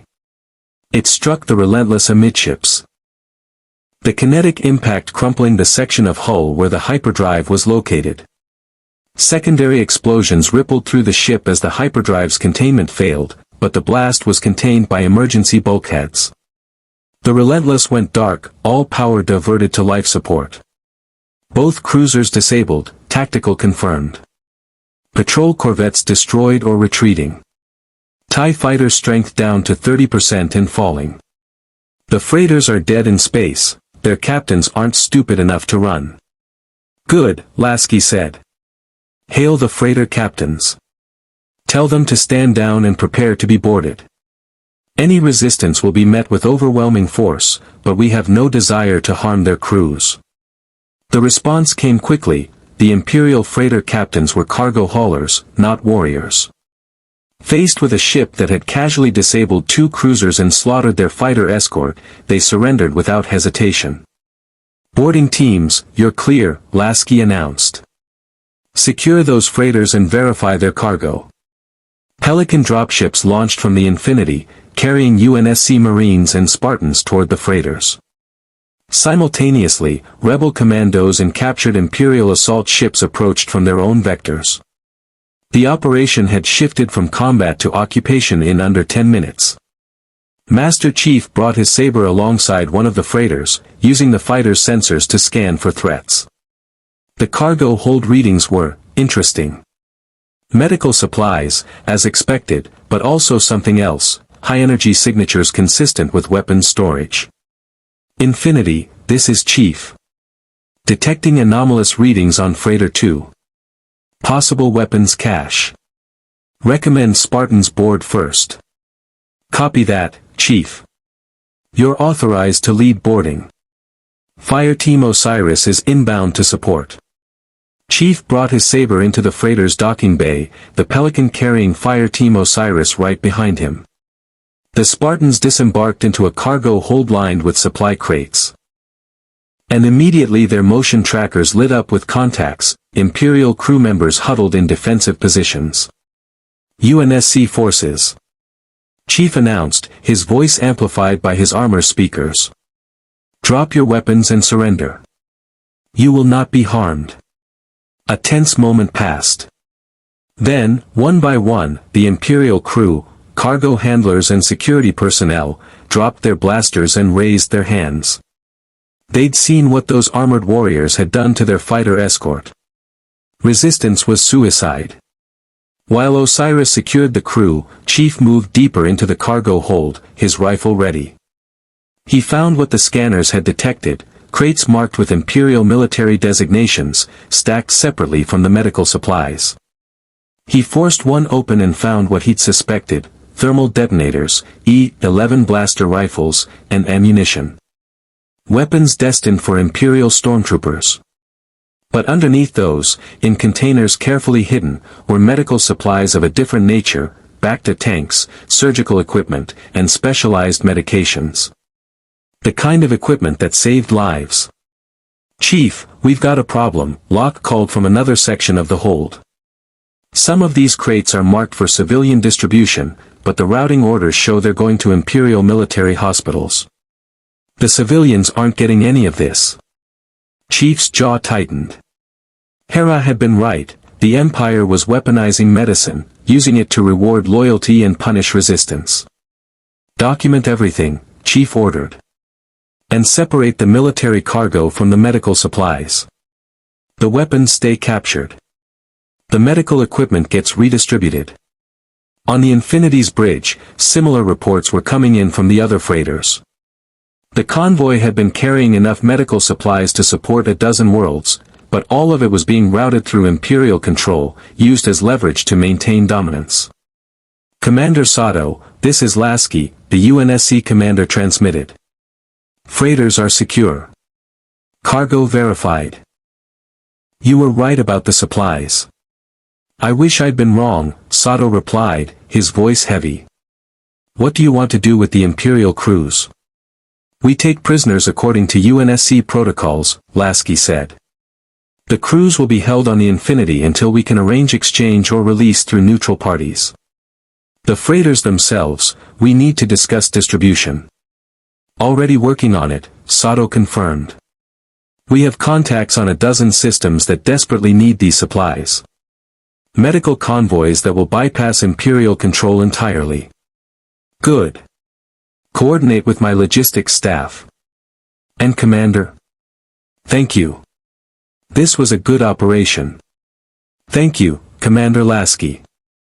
You just saved more lives than you know." As the last of the cargo was being inventoried and the Imperial prisoners secured, Master Chief stood in the freighter's bridge, looking at the star charts displayed on the navigation console. These charts showed Imperial territory, rebel strongholds, neutral zones, a galaxy at war with itself, where millions suffered while a few held absolute power.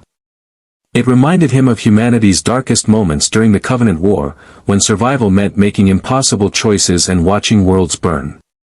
But this time, the UNSC wasn't fighting alone to survive. This time, they could choose to help. "Chief, we're done here," Locke reported. "All cargo secured, prisoners transferred. Ready to return to the Infinity." "Acknowledged," Chief replied. "Let's go home."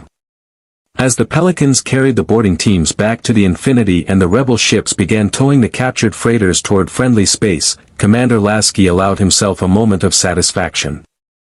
First operation with the rebels, complete success. No UNSC casualties. Mission objectives achieved. But he wasn't naive enough to think the Empire would let this go unanswered. Somewhere in Imperial space, analysts were already reviewing the engagement data. And somewhere far more dangerous. A Sith Lord was learning about the unknown ship that had just humiliated an Imperial convoy. The victory was real, but so were the consequences. And those consequences were about to arrive with the full force of the dark side. The Executor dropped out of hyperspace at the edge of the Rannon system 72 hours after the convoy raid, its colossal wedge-shaped hull eclipsing the light of the distant star. At 19 kilometers long, the superstar destroyer dwarfed even the Infinity, a mobile fortress that represented the absolute pinnacle of Imperial military might. And on its bridge, standing before the main viewport like a statue carved from nightmares, stood Darth Vader. The Dark Lord of the Sith said nothing as he surveyed the debris field, the shattered remains of TIE fighters, the crippled hulks of the Indomitable and Relentless still drifting where they'd been disabled, and the conspicuous absence of the three freighters. His breathing apparatus cycled with mechanical rhythm, the only sound breaking the oppressive silence on the bridge. "Lord Vader," Admiral Pyatt ventured carefully, approaching from a respectful distance. "Analysis of the engagement is complete. The unknown vessel demonstrated weaponry consistent with mass accelerator technology, kinetic projectiles traveling at relativistic speeds. Their defensive shields absorbed sustained turbolaser fire with minimal degradation.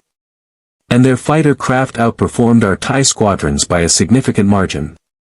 I can see the results, Admiral," Vader's voice rumbled, cold and mechanical. "What I require is explanation. How did a single vessel, regardless of capability, achieve complete tactical superiority against Imperial forces?" Pyatt swallowed. "My lord, the attack was coordinated with rebel forces. We've identified signatures from Commander Sato's fleet. The unknown vessel and the rebellion are working together." Vader's gloved hand slowly clenched into a fist. The rebellion was a persistent annoyance, but this unknown vessel represented something far more concerning, a variable that existed outside the Emperor's foresight, outside the carefully calculated plans that had crushed the Jedi and dominated the galaxy. "Bring me the sensor data from the Inexorable's initial encounter," Vader commanded. A technician scrambled to comply, and moments later, holographic footage played in the air before Vader, the Infinity's sudden appearance, the warning shot, the ease with which it had defended itself. But Vader wasn't watching the tactical details. He was reaching out through the Force, trying to sense the truth behind the images. And he felt nothing. Where a ship of that size should have contained thousands of living presences, bright spots in the Force that Vader could detect across vast distances, there was only void. Not darkness, not the absence of life, but something stranger. It was as if the ship and its crew existed in a space the Force simply couldn't touch. Impossible. The Force was in all things, through all things. To exist outside it was to exist outside reality itself. My lord? Piett asked hesitantly, noting Vader's unusual stillness. Assemble a task force, Vader ordered. 6-star destroyers, full tie complements, and boarding craft. We will locate this vessel, and I will personally ensure its secrets are delivered to the Emperor. At once, my lord. Do we have intelligence on their current location? No, Vader admitted, his frustration palpable even through the mask. But the rebellion will lead us to them.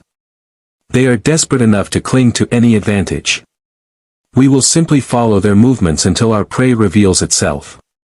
What Vader didn't say, what he barely admitted to himself, was that he wanted this confrontation. The Emperor's increasing interest in this unknown vessel, the way Palpatine had ordered Vader personally to investigate, suggested that his master saw opportunity here. And where the Emperor saw opportunity, Vader saw potential threat to the carefully balanced power structure that kept him alive and useful. If this vessel's technology could be claimed, if its secrets could be understood, Vader might finally have the tools he needed to overthrow Palpatine and claim the galaxy for himself. But first, he would need to test these unknown warriors. See if they could withstand the power of the dark side. 10,000 light-years away, on a rebel outpost hidden in the shell of a shattered space station, Mon Mothma stood in a secured conference room, listening to Commander Sato's after-action report with an expression that mixed hope and concern. Complete success, Sato was saying, his holographic image flickering slightly from the transmission lag. We captured all 3 freighters intact, secured enough medical supplies to sustain a dozen systems for months, and suffered 0 casualties. The UNSC vessel, the Infinity, performed exactly as promised. Better, even. And their commander? Mon Mothma asked. Can we trust him? I believe so, Sato replied carefully. Commander Lasky is, principled. Almost rigidly so. He refused to destroy the Imperial ships when he could have easily obliterated them. He insisted on taking prisoners and redistributing medical supplies through proper channels rather than simply hoarding them. He's not in this for personal gain. Which makes him either a valuable ally or a dangerous liability, interjected General Crix Madine, standing beside Mon Mothma with his arms crossed. Principles are expensive in wartime, Commander. The Empire won't show him the same courtesy. Perhaps, Mon Mothma said thoughtfully. But principles are also what separate us from the Empire. If this Commander Lasky and his people truly believe in proportional force and protecting civilians, they may be exactly the kind of allies we need, not just for their military capabilities, but for what they represent. With respect, Senator. Madine countered, what they represent is a massive unknown that's now painted a target on every rebel cell that works with them. You think the Empire's going to let this slide? They're going to send Vader, or worse. And when they do, we'd better be sure this UNSC ship can actually survive what's coming. Mon Mothma nodded slowly. Commander Sato, I want you to maintain close contact with the Infinity. Offer them whatever support and intelligence we can provide. But also, discreetly assess their long-term reliability. Are they here to help us, or are they simply using us to survive until they find a way home? I don't think they know yet, Sato replied honestly. Commander Lasky is dealing with 30,000 people who are lost, scared, and desperate to return to their families. But he's also someone who won't ignore suffering when he sees it. My read? They'll help us as long as it doesn't compromise their crew's survival. Beyond that, we'll have to prove we're worth the risk. Then that's what we'll do, Mon Mothma decided. The rebellion has survived this long by being worth the sacrifices people make for it. We'll show the UNSC the same. The hologram flickered out, and Mon Mothma turned to Madine. General, quietly prepare contingency plans. If the Empire captures or destroys the Infinity, we need to ensure they don't take any intelligence about our operations with them.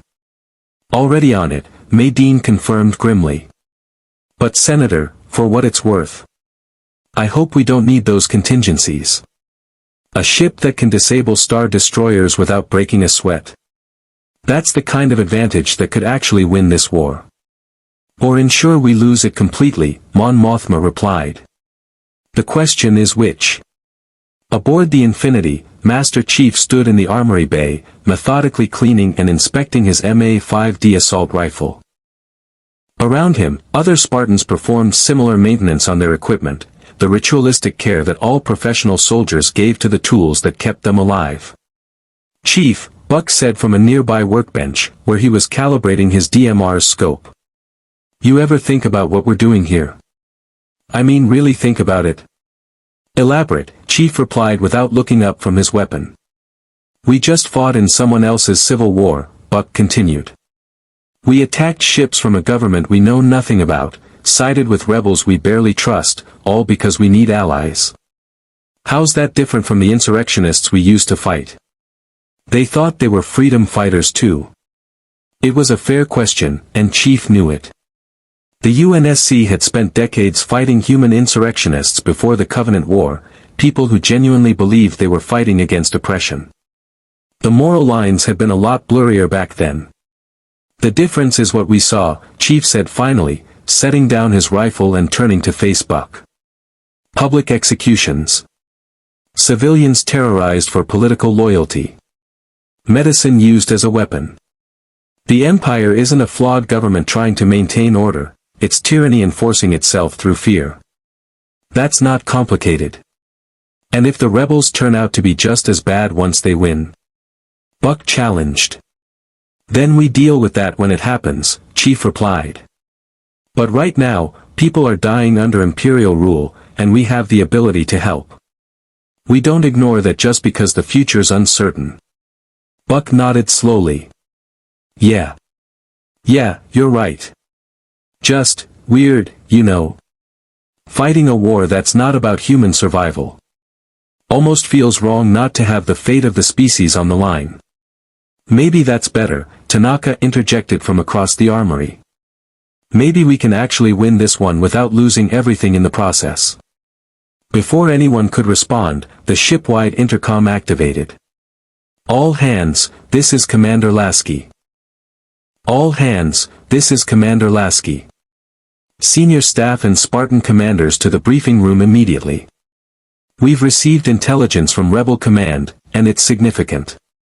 Chief and the others secured their weapons and headed for the briefing room, where Lasky was already displaying a holographic star chart.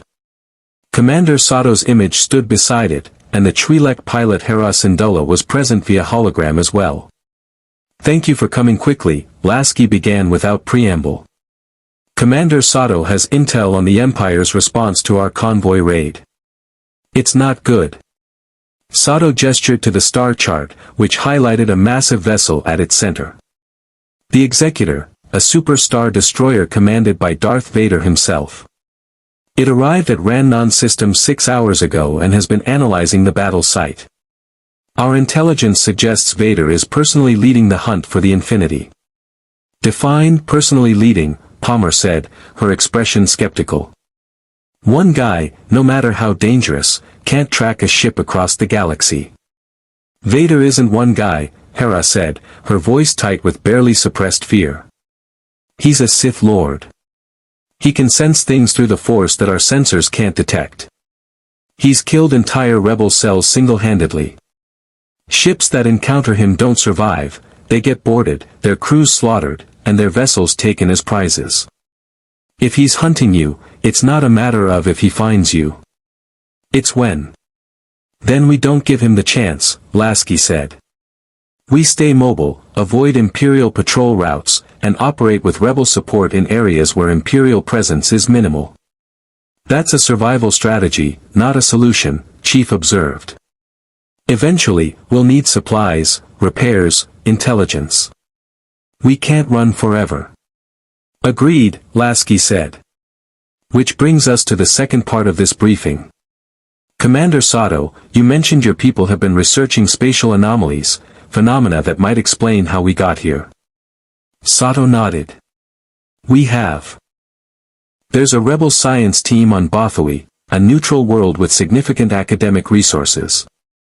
They've been studying unusual hyperspace phenomena for years, trying to understand anomalies that have caused ships to disappear or reappear in unexpected locations. If anyone in this galaxy can help you understand what brought you here, it's them. What's the catch? Palmer asked. Bothui is in neutral territory, Hera explained. The Bothans play both sides, they trade with the Empire and support the rebellion depending on what benefits them. Your ship showing up there will cause political complications. The Empire will learn your location within hours. So it's a trap, Palmer concluded. No, Sato said firmly. It's a calculated risk. The Bothans won't betray you directly, their neutrality is too valuable. But they also won't protect you if Vader shows up. You'd have a narrow window to meet with the scientists, get their data, and leave before Imperial forces arrive. Lasky studied the star chart, calculating odds and weighing risks. How long would we have? 12 hours, maybe 18 if we're lucky, Sato estimated. The Bothans will alert the Empire the moment you arrive, it's how they maintain their neutrality. But they'll also delay and obfuscate, give you time to complete your business. It's a delicate dance they've perfected over decades. And what do these scientists actually have? Lasky pressed. I'm not risking my ship and crew for vague promises. Hera activated another holographic display, showing complex mathematical equations and sensor data. 3 years ago, a rebel transport vanished mid-hyperspace jump and reappeared 30,000 light-years away, in a completely different sector, with no memory of how they traveled. The crew reported experiencing something they described as falling through layers of reality. The Bothan scientists have been studying the data ever since. If your ship experienced something similar, they might be able to help you understand it. Maybe even replicate it. Chief leaned forward, studying the data. That's remarkably similar to what happened to us. The slipspace rupture, the sensation of dimensional displacement, it matches. Then we go, Lasky decided. But we go prepared. I want full combat readiness, all Spartans on standby, and exit strategies planned before we even enter the system. If Vader shows up, we're not fighting a superstar destroyer, we're running. Understood? Understood, Palmer confirmed, though her expression suggested she didn't like the idea of running from anything. Commander Sato, coordinate with my navigation team, Lasky continued. We'll need precise hyperspace coordinates and whatever intelligence you have on Bothan security protocols. And if there's any way to mask our arrival, we use it. I'll transmit everything we have, Sato promised. And Commander? Thank you for taking this risk. I know asking you to potentially face Vader is asking a lot. We've faced worse, Lasky said, though even he wasn't entirely sure that was true. Chief, I want you personally overseeing security during the Bothui operation. If Vader or anyone else tries to board this ship, I want our best standing between them and the crew. Understood, Chief replied. Permission to review all available intelligence on Vader and these Force abilities. If we're preparing to fight something supernatural, I want to know everything. Granted. Use whatever resources you need. Dismissed. As the briefing broke up and officers filed out, Master Chief remained behind, staring at the holographic image of the Executor. 19 kilometers of warship, crewed by tens of thousands, commanded by someone who could allegedly kill with a thought and deflect bullets with a laser sword. It sounded impossible. But then again, so had the did act, and Chief had killed him anyway. The Spartan too had spent his entire life facing impossible odds and surviving through skill, determination, and refusal to accept defeat. If this Vader wanted to hunt the Infinity, he'd learn the same lesson the Covenant had learned. Spartans didn't lose. They adapted, overcame, and won. But as Chief left the briefing room and returned to his preparations, a small part of him, the part that had survived because it acknowledged threats honestly, wondered if this time, adaptation might not be enough. Some forces were beyond even a Spartan's ability to overcome. And the dark side was one of them. The Bothui system hung in space like a jewel of neutrality in a galaxy torn by war, a verdant world of rolling plains and sophisticated cities, home to the Bothan species and their legendary intelligence networks. The Infinity emerged from Slipspace at the system's edge, its sensors immediately detecting the orbital traffic, dozens of freighters, passenger liners, and even a few Imperial patrol craft moving through carefully regulated flight corridors. "We've been noticed," Bradley reported from navigation. "Multiple sensor locks from orbital stations. They're not hostile, just watching." "Expected," Lasky replied. "Hail the Bothan Orbital Authority. Let them know we're here for scientific consultation and will be departing within 12 hours. The response came quickly, a holographic projection of a Bothan official, his cream-colored fur immaculately groomed, his expression professionally neutral. "Unknown vessel, this is Bothui Orbital Control. Your ship configuration is not in our registry. State your designation and purpose. This is Commander Thomas Lasky of the UNSC Infinity. We're here at the invitation of your scientific community to consult on spatial anomaly research. We mean no harm to Bothui or its sovereignty." The Bothan's ears twitched, a gesture the Infinity's translation algorithm struggled to interpret. "Acknowledged, Commander Lasky. You are cleared to maintain orbital position at designated coordinates. A delegation from the Bothan Academy of Sciences will shuttle to your vessel within 2 hours. Please note that Bothui maintains strict neutrality in galactic conflicts. Any military action in this system will result in immediate expulsion and sanctions." "Understood," Lasky confirmed. "We're not here to fight." The hologram flickered out, and Lasky turned to his tactical officer. "How long before the Empire knows we're here?" "Already happening, sir," came the reply. "We're detecting encrypted transmissions being broadcast on Imperial frequencies. The Bothans are reporting our presence, just like Commander Sato predicted." "Then our clock starts now," Lasky said. 12 hours to get answers and get out. All departments, maintain combat readiness but keep weapons powered down. We're guests here, not invaders." In the Infinity's science laboratory, Dr. Henry Glassman was preparing for the most important meeting of his career. The Bothan scientists might hold the key to understanding the phenomenon that had brought them across dimensions, or at least provide enough data to start building a theoretical framework for return. He was reviewing sensor logs from the original Slipspace rupture when Master Chief entered the lab. "Dr. Glassman," Chief said.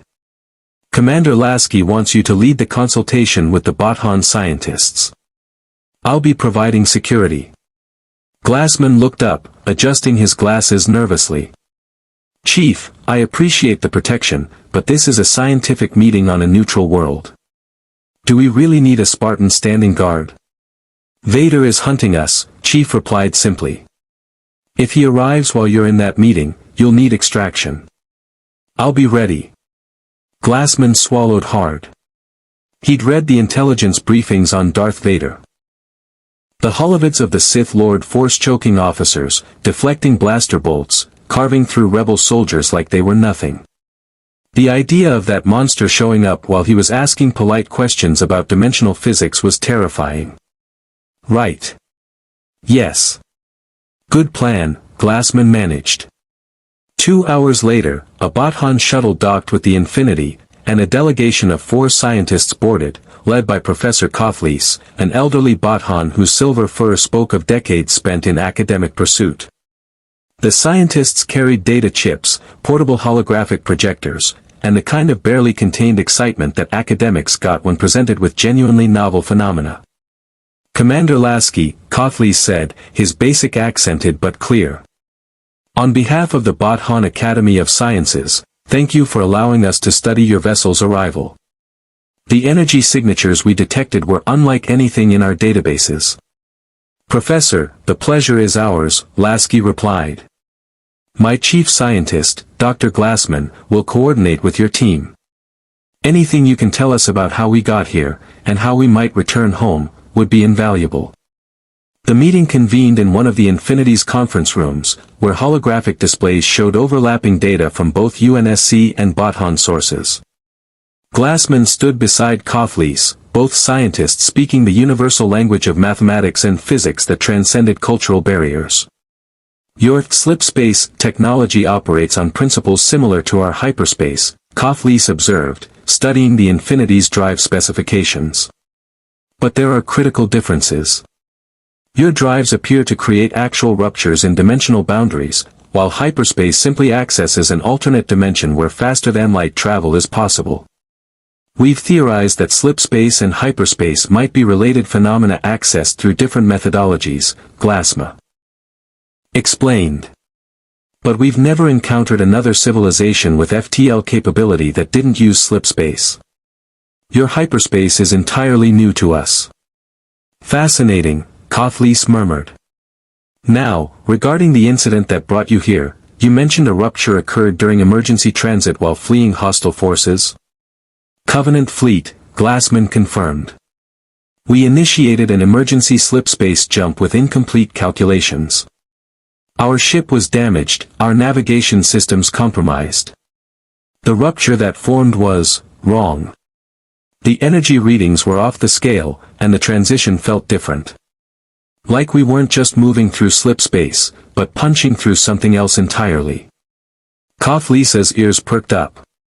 That matches the incident we documented 3 years ago. The rebel transport Dutiful, it reported similar sensations. But there's an additional factor we discovered.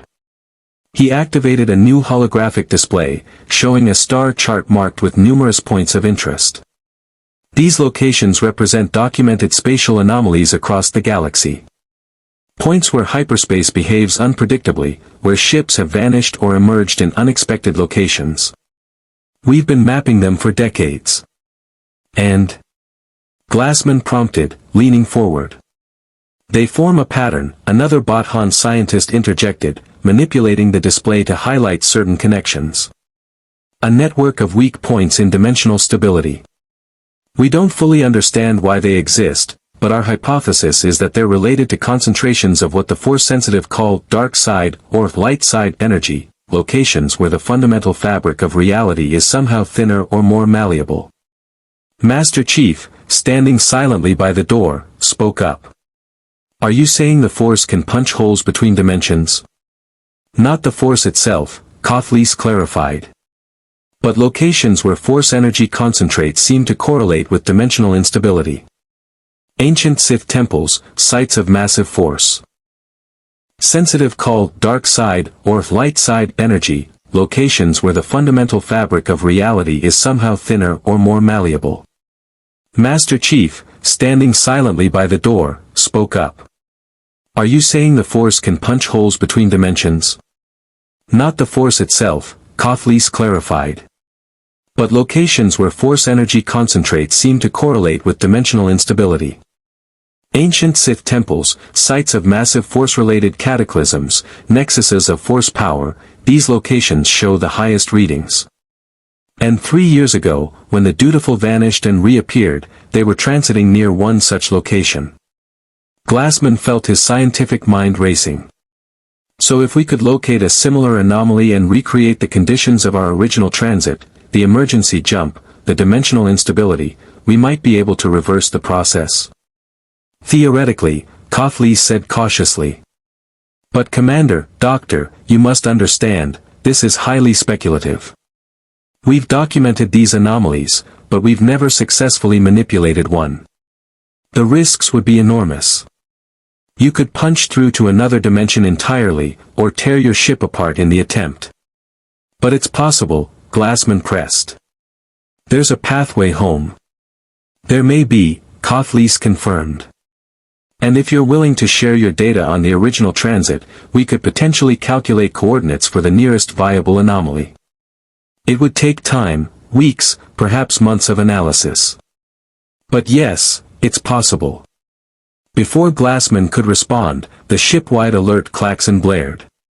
Chief's hand went immediately to his sidearm, and Lasky's voice came over the intercom, tight with controlled urgency.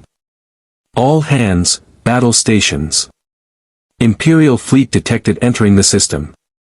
Multiple star destroyers inbound on direct intercept course. This is not a drill. Kathlee's expression shifted from academic excitement to diplomatic concern. Commander Lasky, Bothawi's neutrality prohibits military engagement in this system. You must leave immediately, or we'll be forced to.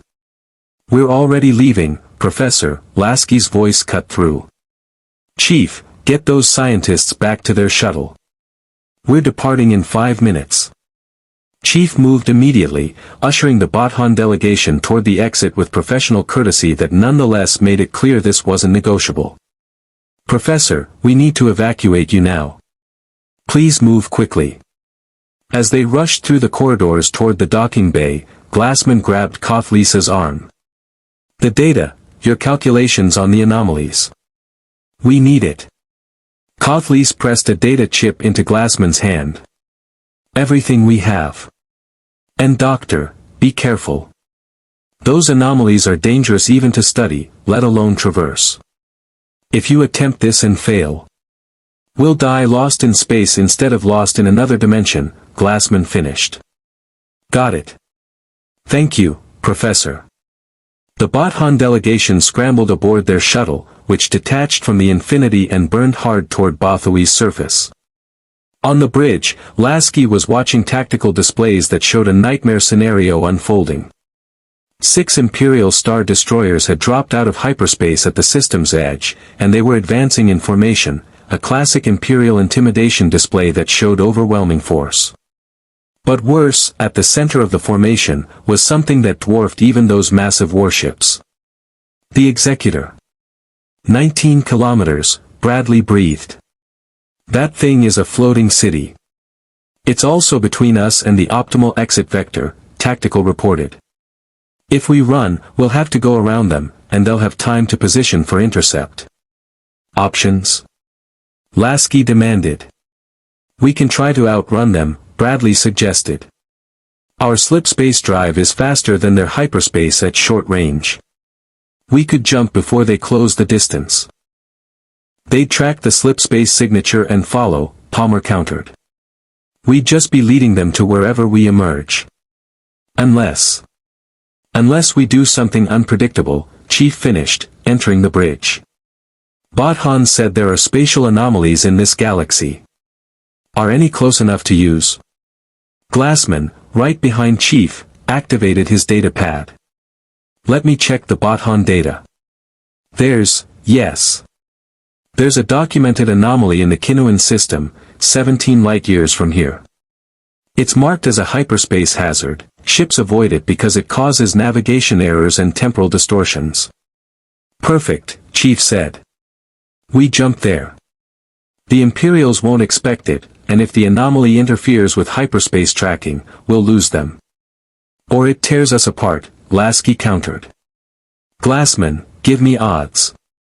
The scientist hesitated, running calculations in his head. 80% chance we make the jump safely.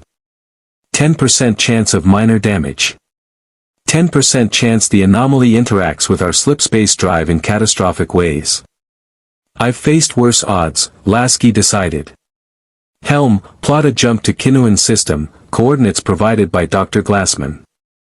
Tactical, power up shields and point defense. If they fire before we jump, I want us ready. Comms, broadcast to Bothawi Orbital Control that we're departing to avoid military engagement in their space. Sir, the Imperial fleet is hailing us, communications reported. Audio only. It's The voice is demanding our immediate surrender. Lasky's jaw tightened. Put it through. The bridge speakers crackled, and then a voice filled the space, deep, mechanical, laden with dark authority that made every person present feel a primal instinct to flee. Unknown vessel. This is Lord Vader of the Galactic Empire. You will power down your drives and prepare to be boarded. Resistance will be met with annihilation. This is your only warning. The silence that followed was absolute. Every officer on the bridge had read the briefings, seen the intelligence reports, but hearing that voice, feeling the weight of presence behind it, was entirely different. It was like standing at the edge of an abyss and hearing something ancient and terrible calling from the depths. Commander? Bradley prompted quietly. Lasky found his voice. Open a channel. When the channel activated, Lasky spoke with the same calm professionalism he'd use addressing any military commander. Lord Vader, this is Commander Thomas Lasky of the UNSC Infinity. We have no hostile intentions toward the Empire, but we will not surrender to anyone. We're departing this system now. If you pursue, you do so at your own risk. Another silence, longer this time. Then Vader's voice returned, colder than before. You do not understand the power you face, Commander. The Force is with the Empire. You cannot hide. You cannot run. You will submit, or you will burn. Lasky gestured to cut the channel and turned to his helm officer. Execute jump. Now. The Infinity's slipspace drive spooled up, reality beginning to tear at the ship's bow as the familiar purple-white energy cascade formed. The Imperial fleet accelerated, turbolasers beginning to charge, but they were too far, too slow. On the Executor, Vader stood at the viewport, watching the unknown vessel prepare to flee. He reached out through the Force, trying to touch the ship, its crew, anything that would give him leverage or understanding. And again, he felt nothing. Just void. An absence where life should be. Admiral Pyatt, Vader said quietly. Track their trajectory. I want their destination calculated before they complete their jump. My lord, they're heading toward the Kinnuan system, the sensor officer reported, his voice uncertain. But that region is marked as a hyperspace hazard. No Imperial captain would willingly. Then they are either desperate or insane, Vader interrupted. Set pursuit course. We will follow them into whatever hell they've chosen. On the Infinity, the slipspace rupture reached critical mass, and the massive ship lurched forward, punching through reality itself. For a moment, a single, eternal moment, the crew felt themselves stretched across impossible distances, saw colors that had no names, heard sounds from beyond the galaxy. Then they were through, emerging in the Kinnuan system in a flash of exotic radiation. And immediately, every alarm on the bridge began screaming. Gravitational anomaly detected, Tactical shouted. It's massive, sir, spatial distortion consistent with a black hole, but the readings are wrong. It's not acting like any gravitational phenomenon in our databases. On the main view screen, they saw it, a swirling vortex of twisted space, pulsing with colors that hurt to look at directly. Reality itself seemed bent around it, stars behind it distorted and multiplied, time flowing at visibly different rates near its edges.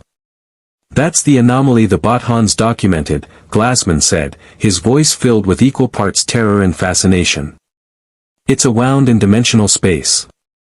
Permanent, stable, and completely unpredictable. Can we use it? Lasky demanded. Use it for what, sir? To get home. To punch through dimensions like we did before. If that thing is a weakness in reality, maybe we can exploit it. Glassman stared at the anomaly, his mind racing through calculations. Theoretically, maybe. If we could calibrate our slipspace drive to resonate with the anomaly's dimensional frequency, we might be able to create a controlled rupture. But sir, I can't guarantee where we'd end up. It could send us home, or it could send us somewhere infinitely worse. Before Lasky could respond, the sensor operator called out. Sir, hyperspace signatures detected. Multiple contacts emerging from hyperspace, it's the Imperial fleet. They followed us. The Executor and its escort star destroyers appeared at the system's edge, and Lasky knew with absolute certainty that they were out of time. Glassman, how long to calibrate the Slipspace drive for dimensional transit through that anomaly? Hours, maybe days if we do it right. You have 20 minutes, Lasky interrupted. Do it wrong but fast, or we're all dead anyway. Chief, get every Spartan to defensive positions. If Vader wants to board this ship, he's going to have to go through every single one of you. Yes, sir, Chief replied, and sprinted toward the armory. As the UNSC crew raced against time and the Imperial fleet closed for the kill, the spatial anomaly pulsed and twisted, indifferent to the drama unfolding in its presence. Somewhere in that wound between dimensions was a pathway home. Or a pathway to oblivion. And the UNSC Infinity was about to find out which. The Executor advanced through the Kinnuan system like a predator stalking wounded prey, its escort star destroyers fanning out to cut off escape routes. On the Super Star Destroyer's bridge, Darth Vader stood motionless, his breathing apparatus the only sound as he observed the tactical displays. The unknown vessel had stopped near the spatial anomaly, a strategic error born of desperation. My lord, the anomaly is interfering with our targeting systems, Admiral Pyatt reported. The gravitational distortions are creating sensor shadows. We'll need to close to within 2 kilometers for reliable weapons lock. Then close the distance, Vader ordered. But do not destroy the ship. I want it intact. Prepare boarding craft and assault teams. I will personally lead the boarding action. Pyatt's expression flickered with concern. My lord, their vessel demonstrated formidable defensive capabilities.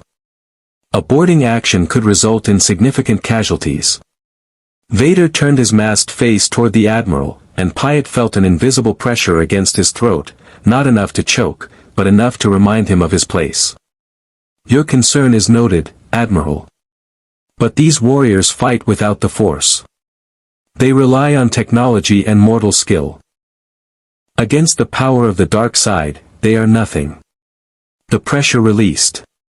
Prepare my shuttle. On the Infinity, controlled chaos reigned as every department worked frantically to buy Dr. Glassman the time he needed.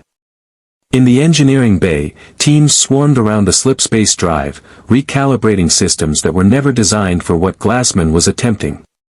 We're trying to create a resonance cascade between the drive and the anomaly's dimensional frequency, Glassman explained over the comms, his voice rapid fire as his hands flew across holographic interfaces. It's like trying to tune a radio to pick up a station that's broadcasting from another reality. Get the frequency right, and we slip through.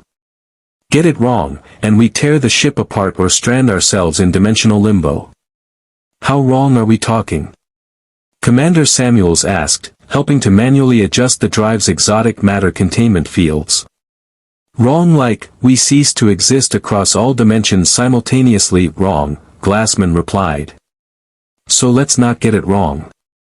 In the armory, Master Chief stood before 36 Spartans, every Spartan 4 aboard the Infinity, plus the surviving members of Blue Team who'd been in cryo during the dimensional transit. They represented humanity's finest warriors, augmented soldiers trained from childhood or adulthood to be living weapons. Listen up, Chief said, his voice carrying absolute authority. Imperial forces are going to attempt boarding. Their leader, Vader, is reported to have supernatural abilities, telekinesis, precognition, energy deflection. We don't know if our weapons will be effective, so we prepare for close-quarters combat and adapt on the fly. Fred, 104, Chief's oldest friend and Blue Team leader, checked his combat knife. Sir, if this Vader can deflect energy weapons and bullets, how do we engage? Overwhelming firepower from multiple angles simultaneously, Chief replied. He can't block everything at once. We use suppressive fire to limit his mobility, then close with melee weapons. Spartans are stronger and faster than normal humans, we use that advantage. And if he tries to board, we funnel him into kill zones where we control the terrain. Kelly 087, the fastest Spartan, spoke up. What about his ability to sense intentions? If he can read our tactics before we execute them. Then we operate on instinct and split-second decisions, Chief said. No complex plans he can predict.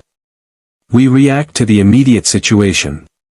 Spartans are trained for improvisation. We'll use it. Linda 058, the team sniper, was already positioning herself with a SRS-99 S5 anti-material rifle. I'll take overwatch positions. If he's as dangerous as reported, maybe a 14.5mm round from extreme range will test his reflexes. Approved, Chief confirmed. All fire teams, defensive positions covering primary access points.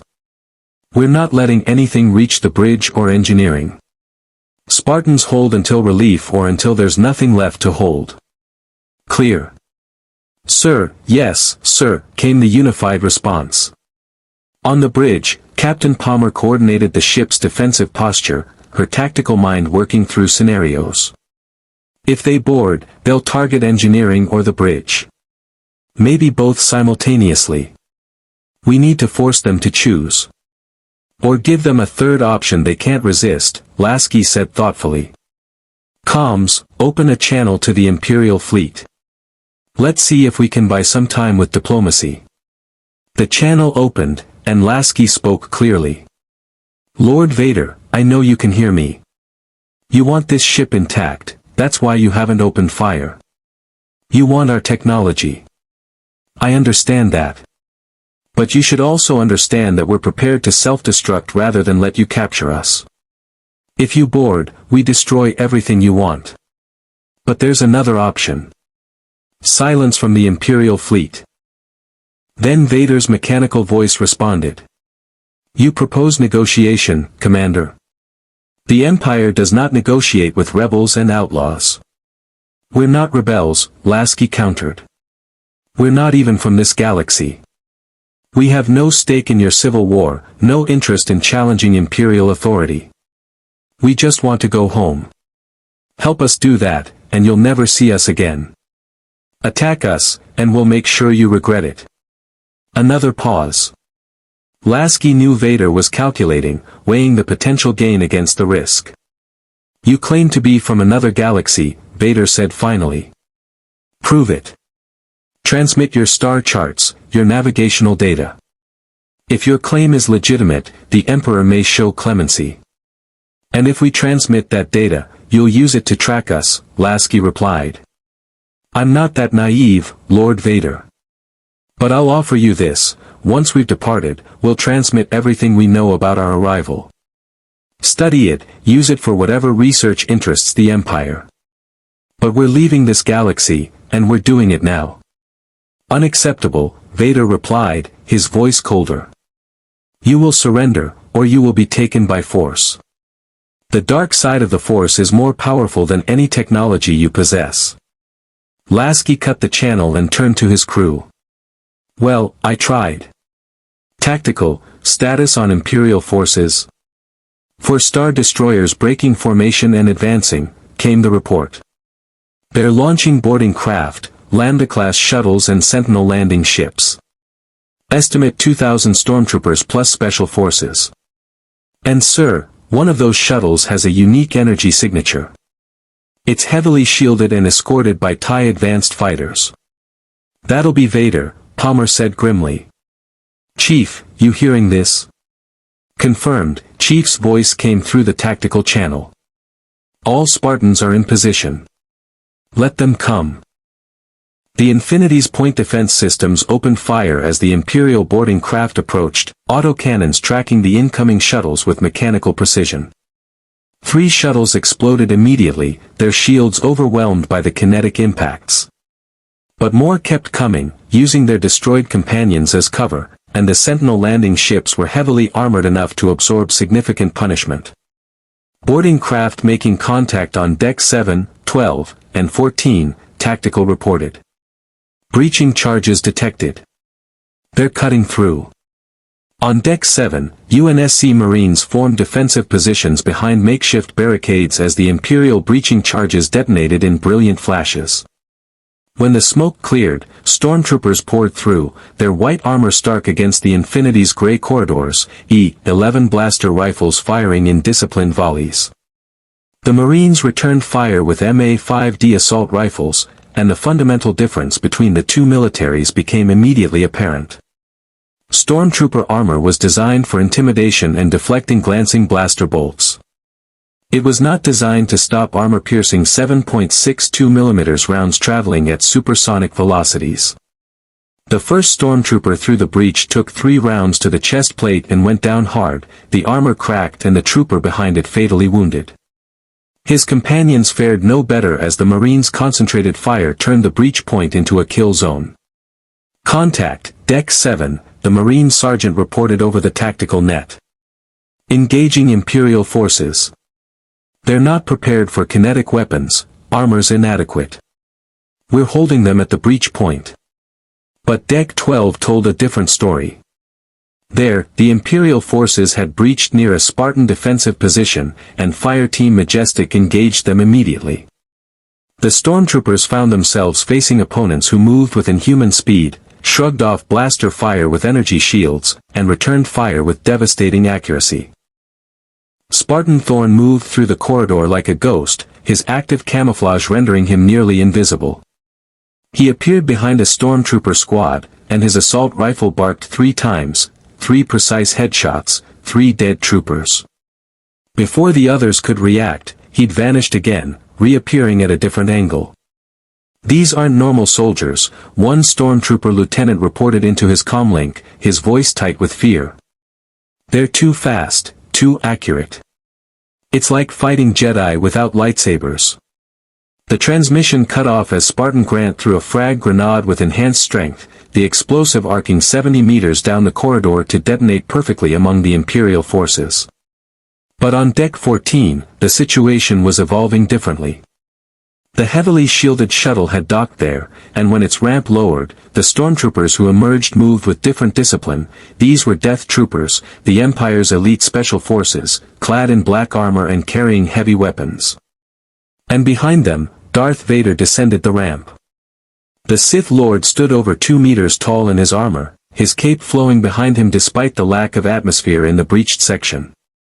His red lightsaber ignited with a snap hiss that echoed through the Force and through the corridors, bathing everything in crimson light. The UNSC Marines who'd been holding the Deck 14 breach point opened fire immediately, decades of training overcoming the primal fear that Vader's presence invoked. Dozens of rounds streaked toward the Sith Lord at supersonic speed. Vader raised his hand, and the bullets stopped. They simply hung in midair, frozen as if time itself had ceased, held by an invisible force that defied physics. Vader examined them with his mask's emotionless gaze, then flicked his wrist. The bullets reversed direction and streaked back toward the Marines, who dove for cover as their own ammunition was turned against them. All units, this is Deck 14, the Marine sergeant transmitted, his voice shaking. We've got a problem. The target just stopped bullets with his hand. I repeat, conventional weapons are ineffective. Requesting Spartan support immediately. Master Chief was already moving, sprinting through the corridors with Linda and Kelly beside him. Deck 14, Blue Team is en route. Hold your position and fall back to secondary defensive line. Do not engage directly. But Vader was not waiting. He advanced down the corridor, his lightsaber cutting through a barricade like it was paper. Death Troopers followed in his wake, their heavy blasters providing covering fire, but Vader needed no cover. He was death incarnate, a force of nature that could not be stopped by conventional means. A Marine threw a frag grenade. Vader raised his hand, and the grenade froze in midair before being crushed by invisible force, the explosion contained in a telekinetic grip until it fizzled out harmlessly. Another Marine tried to fire an M41 rocket launcher. Vader gestured, and the Marine flew backward as if struck by an invisible fist, slamming into the bulkhead hard enough to crack his armor. Fall back, the sergeant ordered. All units, retreat to Vader extended his hand, and the sergeant's words became choking gasps as an invisible pressure closed around his throat. The Marine clawed at his neck, his feet lifting off the deck as Vader held him suspended by pure force power. And then Master Chief rounded the corner. The Spartan II took in the situation in a microsecond, Marines retreating, enemy forces advancing, and the black-armored figure holding a man by the throat through sheer willpower. Chief didn't hesitate, didn't pause to question what he was seeing.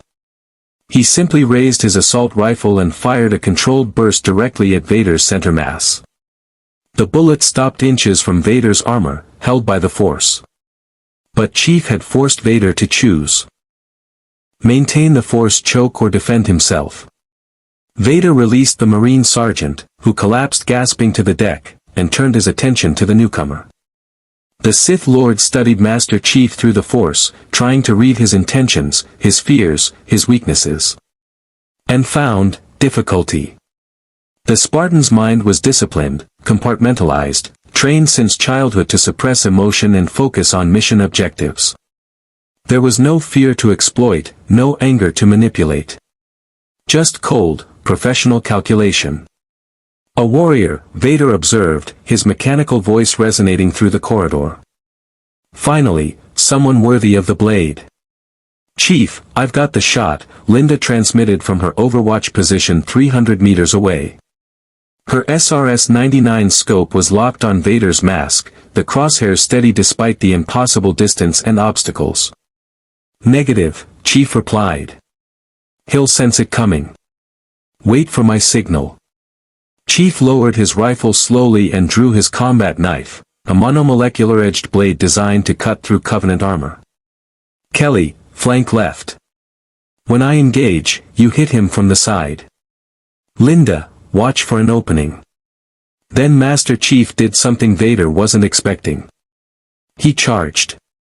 The Spartan covered the 30-meter distance in less than 3 seconds, his augmented physiology pushing him to speeds that defied normal human capability. Vader raised his lightsaber, expecting the warrior to stop, to show sense or fear. Chief did neither.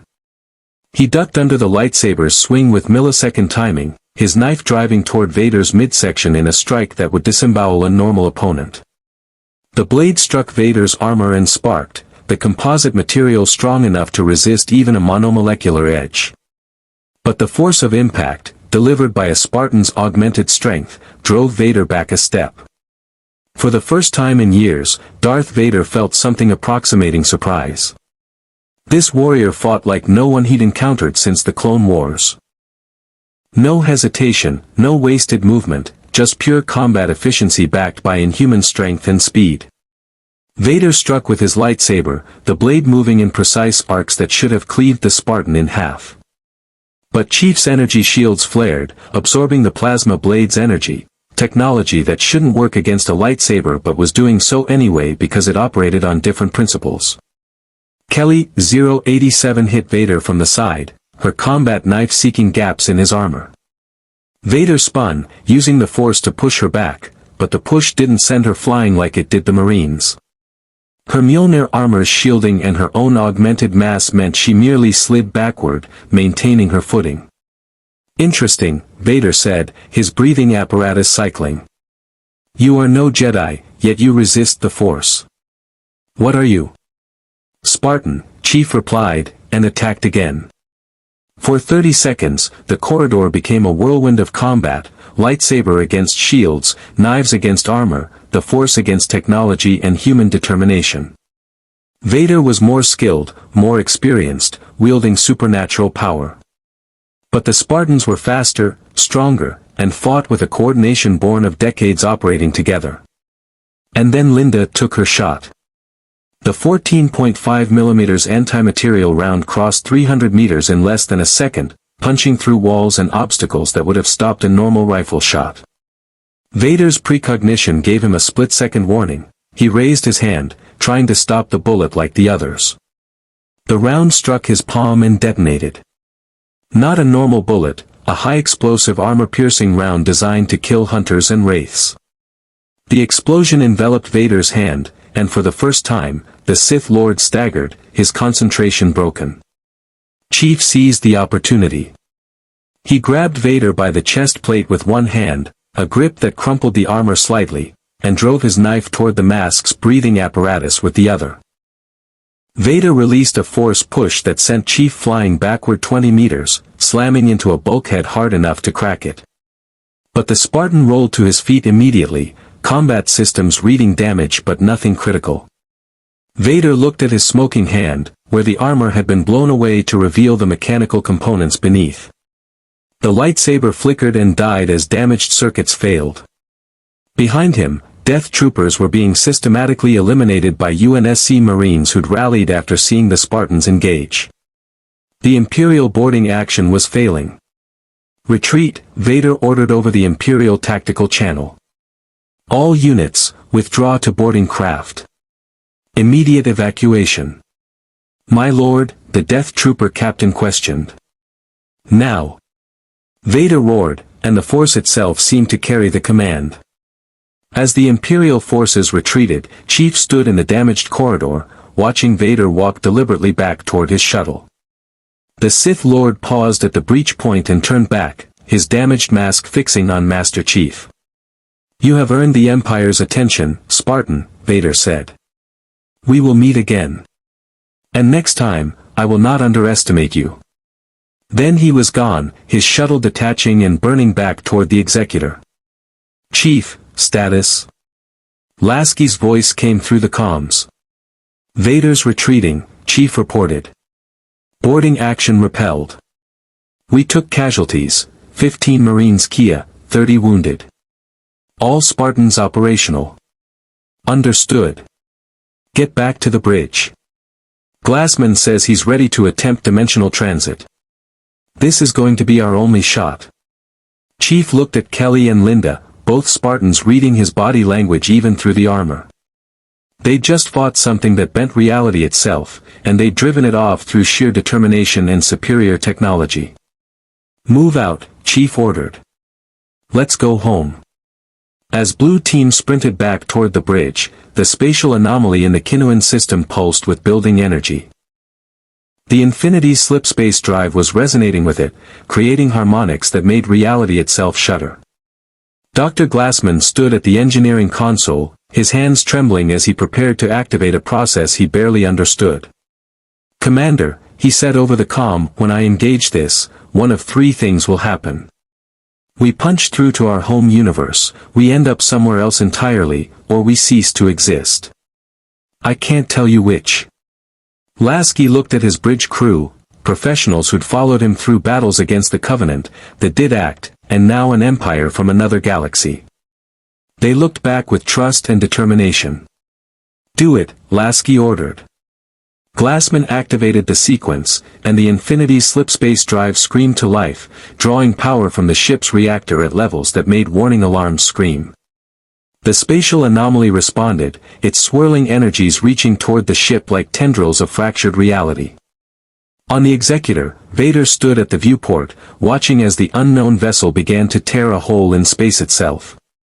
Shall we pursue, my lord? Admiral Pyatt asked. No, Vader said quietly. Not into that. Record everything. The Emperor will want to know what we faced here. As the Infinity plunged into the dimensional breach, reality shattered around it. Colors that had no names, sounds from dimensions that shouldn't exist, the sensation of being stretched across infinite distances and compressed to a single point simultaneously. And then. The transition felt like dying and being reborn simultaneously. Every crew member aboard the Infinity experienced it differently. Some saw their lives flash before their eyes, others glimpsed impossible geometries that human minds weren't meant to comprehend, and a few claimed they heard voices speaking in languages that predated reality itself. Master Chief, strapped into a crash seat in the armory with Blue Team, experienced something else entirely. For just a moment, a fleeting instant that felt like eternity, he saw Cortana. Not as she'd been when corrupted by rampancy, but as she'd been in the beginning, brilliant, witty, whole. She smiled at him, reached out as if to touch his face, and whispered something he couldn't quite hear over the dimensional screaming. Then she was gone, and the Infinity lurched violently as it punched through into normal space. Emergency lighting bathed the bridge in red as systems struggled to reboot.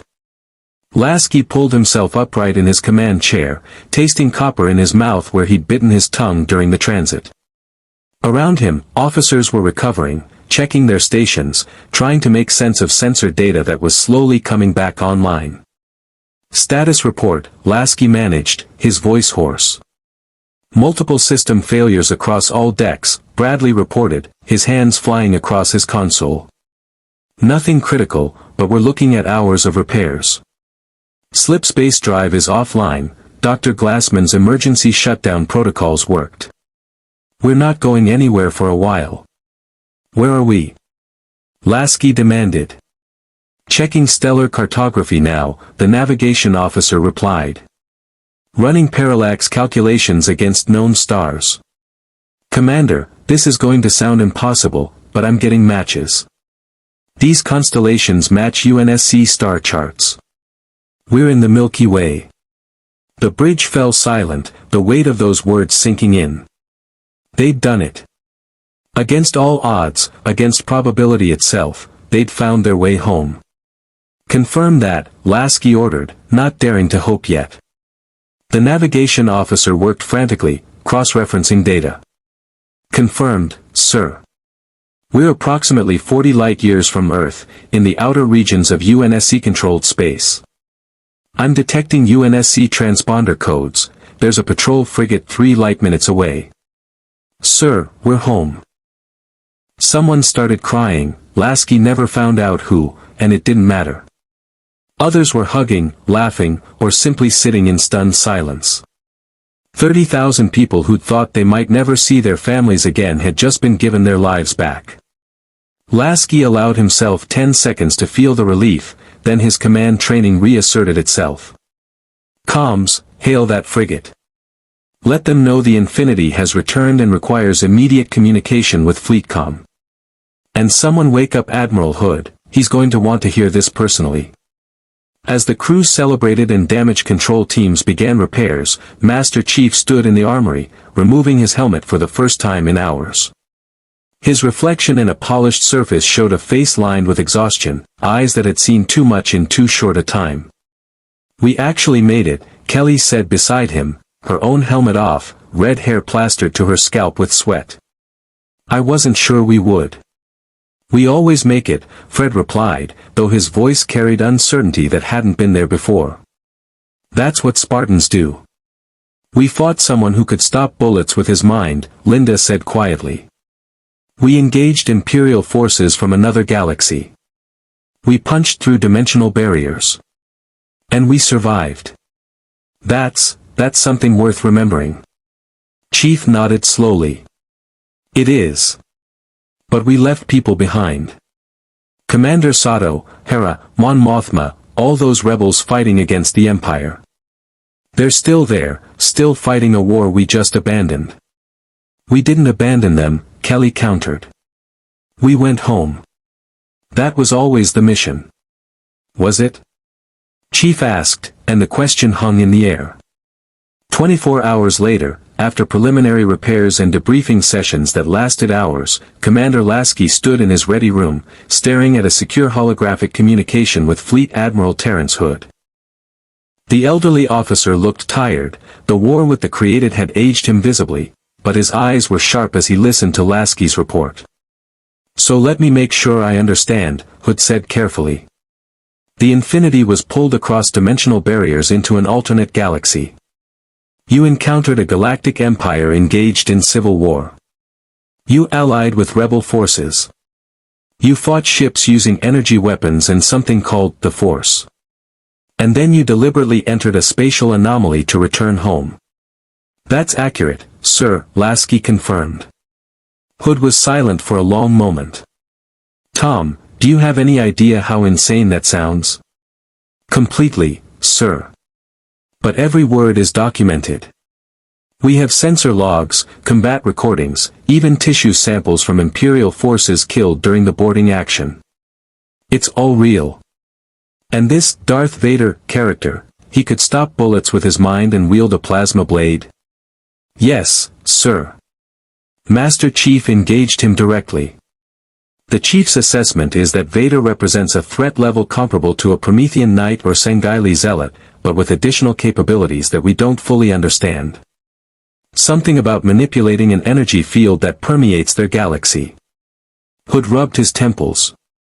Tom, I'm going to need you to understand something. The political situation here is complicated. The created are still active, though their influence has waned since Cortana's destruction. We're rebuilding, but resources are stretched thin. The last thing we need is the public learning that there are potentially hostile forces in other dimensions who might find their way here.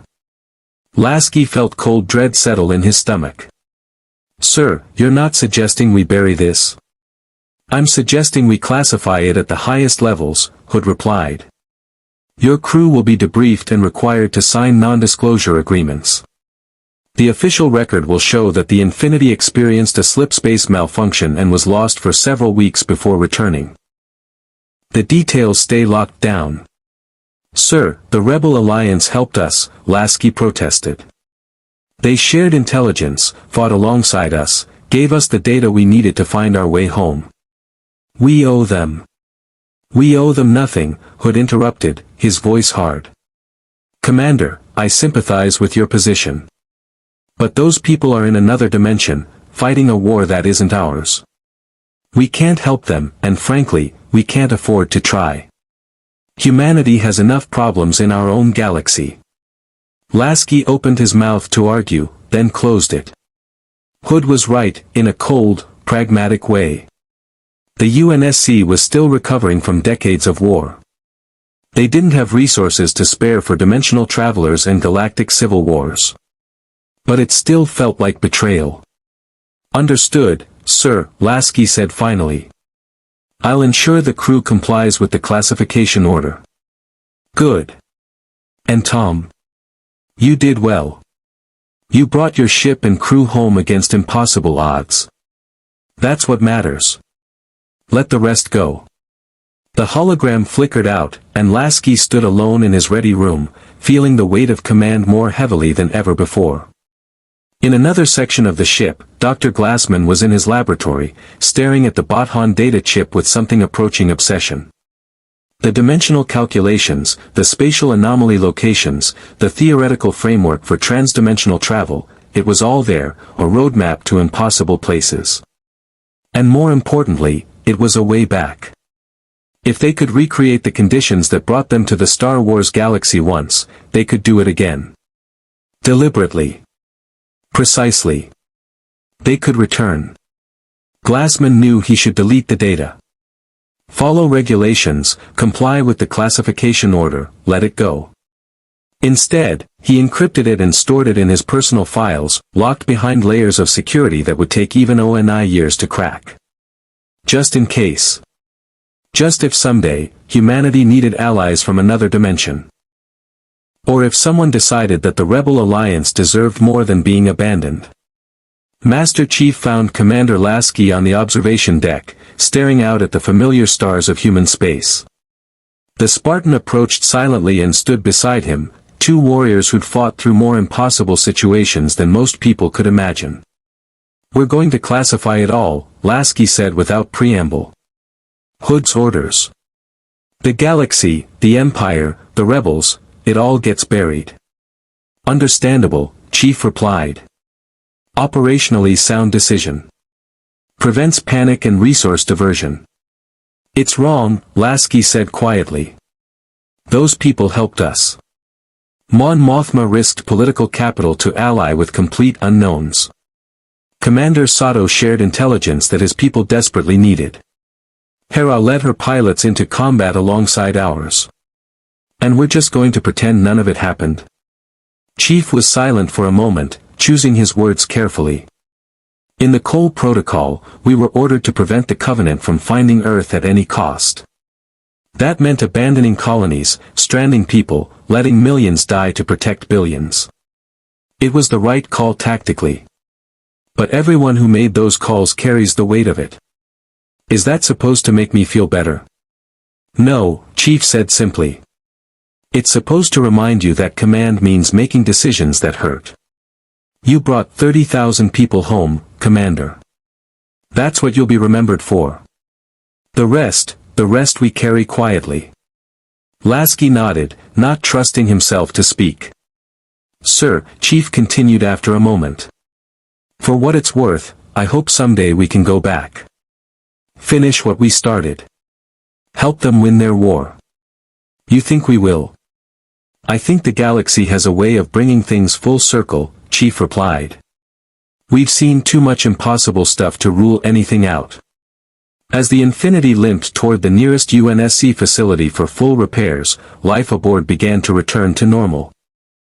Marines cleaned weapons and filed after-action reports.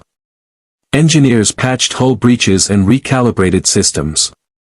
Spartans ran training scenarios and prepared for the next deployment, wherever and whenever it came. But in quiet moments, when no one was watching, crew members would pause and look at the stars differently. Wondering what was happening in that other galaxy. Whether the rebels had won any victories without the Infinity's help. Whether Darth Vader was still hunting for the ship that had escaped him. Whether anyone in that distant galaxy remembered the UNSC, or if they'd become just another story, a legend of the mysterious ship that appeared, fought, and vanished like something from a dream. In the Star Wars galaxy, 63 days after the Infinity's departure, Commander Garan Sato stood on the bridge of the Restoration, reading a report from Rebel intelligence with growing concern.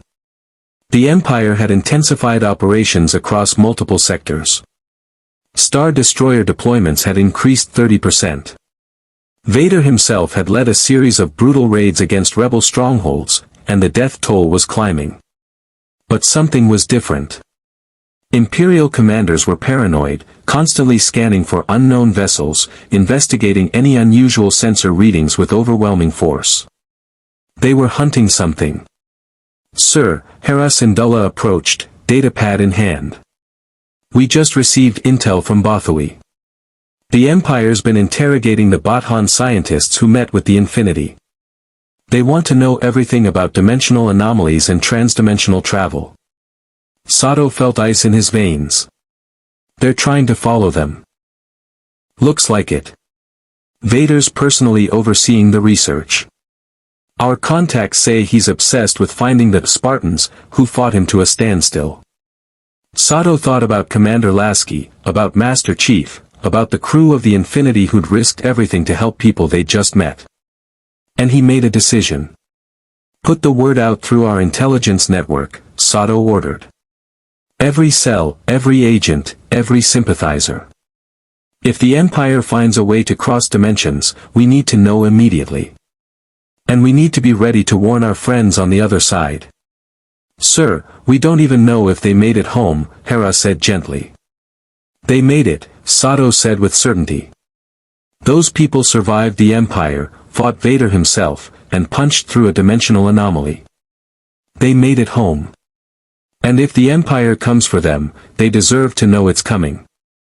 Across the galaxy, in the Emperor's throne room on Coruscant, Palpatine listened to Vader's report with ancient eyes that gleamed with terrible interest. So they escaped, the Emperor said, his voice a dry rasp. Punched through dimensional barriers using technology we do not understand. Fascinating. Master, we should consider them destroyed, Vader suggested, kneeling before the throne. Whatever transit method they used was unstable. The probability of survival was minimal. Perhaps, Palpatine mused. Or perhaps they have returned to their home, wherever that may be. And if they can travel between dimensions, Lord Vader, so might we. Think of the possibilities, entire galaxies untouched by the Force, ripe for conquest. Resources beyond counting. Power beyond imagination. The research would take years, Vader cautioned. Then we have years, Palpatine replied. The rebellion is a temporary inconvenience. But transdimensional travel? That is eternal. Continue the research, Lord Vader. Find those weak points in reality. And when we do, we shall bring the glory of the Empire to every dimension that exists. Vader bowed and withdrew, leaving the Emperor alone in the shadows. Palpatine smiled beneath his hood, already planning. The Force was powerful, but it had limits. It was bound to this galaxy, this dimension, this reality. But if he could break those bonds, if he could extend the Empire's reach across dimensions themselves, then he would become something more than Emperor. He would become God. The pieces were in motion. The game was set. And somewhere across dimensional barriers, the UNSC Infinity sailed toward home, unaware that its brief visit had changed the trajectory of two galaxies forever. In Commander Lasky's personal quarters, he kept a data chip hidden in a locked drawer, a copy of everything they'd experienced, everything they'd learned, everyone they'd met. Against regulations. Against orders. But if the day ever came when they needed to remember, when humanity needed allies from impossible places, he wanted the truth to survive. Because Lasky had learned something during his time in that other galaxy, the universe was bigger, stranger, and more connected than anyone imagined. And the walls between worlds were thinner than people thought. One day, those walls might fall again. And when they did, humanity would need to be ready. For better or worse, the UNSC and the Star Wars galaxy were now linked by more than just dimensional anomalies and spatial mathematics. They were linked by promises made and debts owed, by battles fought side by side and enemies shared. The Force might bind all things in one galaxy. But something else, something human, something about duty and honor and standing beside those who fight for freedom, bound them across the impossible distances between realities. And that bond, once forged, could never be completely broken. 6 months had passed since the Infinity's return to UNSC space. The ship hung in orbital dock above Reach, humanity's fortress world, rebuilt after its devastating fall during the Covenant War. Repair crews swarmed over the supercarrier's hull, replacing damaged armor plating, recalibrating weapon systems, and running diagnostics on the Slipspace drive that had carried them across dimensional boundaries. To the wider public and most of the UNSC, the Infinity had simply experienced a catastrophic Slipspace malfunction and emerged weeks later in deep space, damaged but intact. The official story held. The truth remained locked behind layers of ONI classification that would take decades to declassify, if ever. But for those who'd been there, who'd fought Imperial stormtroopers and witnessed the power of the Force, the memory remained sharp and immediate. Master Chief stood in the observation deck, now fully repaired and gleaming, watching construction crews work on Reach's surface far below. Beside him, Dr. Catherine Halsey studied a data pad with the intense focus that characterized everything she did. She'd been read into the classified mission details, her security clearance and status as the creator of the Spartan 2 program gave her access few others possessed. The dimensional mathematics are elegant, Halsey said without preamble, not looking up from her calculations. Whoever designed this theoretical framework, these Bothan scientists, they understood concepts that human physics is only beginning to grasp. Slipspace and hyperspace aren't just different technologies accessing the same phenomenon. They're fundamentally different approaches to breaking the light-speed barrier, each one creating unique signatures in dimensional space. Can we recreate the transit? Chief asked directly. Halsey finally looked up, her sharp eyes meeting his faceplate. Yes. With proper preparation, the right equipment, and access to one of these spatial anomalies. We could deliberately cross dimensional barriers. Whether we could control our destination is another question entirely. The mathematics suggest probability rather than certainty. We might return to the same galaxy, or we might end up somewhere completely different. But it's possible. Many things are possible, John. The question is whether they're advisable. Halsey paused, studying him with the analytical gaze that had evaluated him as a child candidate for the Spartan program. You want to go back? It wasn't a question, so Chief didn't answer it directly. We made allies. Left them fighting a war against an enemy that executes civilians and rules through terror. It doesn't sit right. You're a soldier, not a diplomat, Halsey countered. Your mission was to protect the Infinity and its crew. You succeeded. The Rebel Alliance's war isn't your responsibility. Spartan doctrine says we stand between humanity and danger, Chief replied. But what we saw in that galaxy, public executions, occupation, fear as a weapon of control, that's a danger to any sentient species. Just because they're not from our dimension doesn't mean they don't matter. Halsey was quiet for a long moment, then smiled slightly, a rare expression that softened her usually severe features. You know, when I selected you for the Spartan 2 program, I chose candidates who demonstrated not just physical capability but moral clarity. You've never lost that, even after everything you've experienced. It's admirable, John. Is that your way of saying I'm right? It's my way of saying I'll continue analyzing the Bothan data, Halsey replied. If, and I emphasize if, there comes a time when crossing dimensions becomes necessary or advisable, we'll have the capability. But such a decision would need to come from the highest levels of command. Fleetcom, probably the UEG president herself. One ship commander, even the legendary Master Chief. Can't decide to involve humanity in an interdimensional conflict. Understood. As Chief turned to leave, Halsey called after him.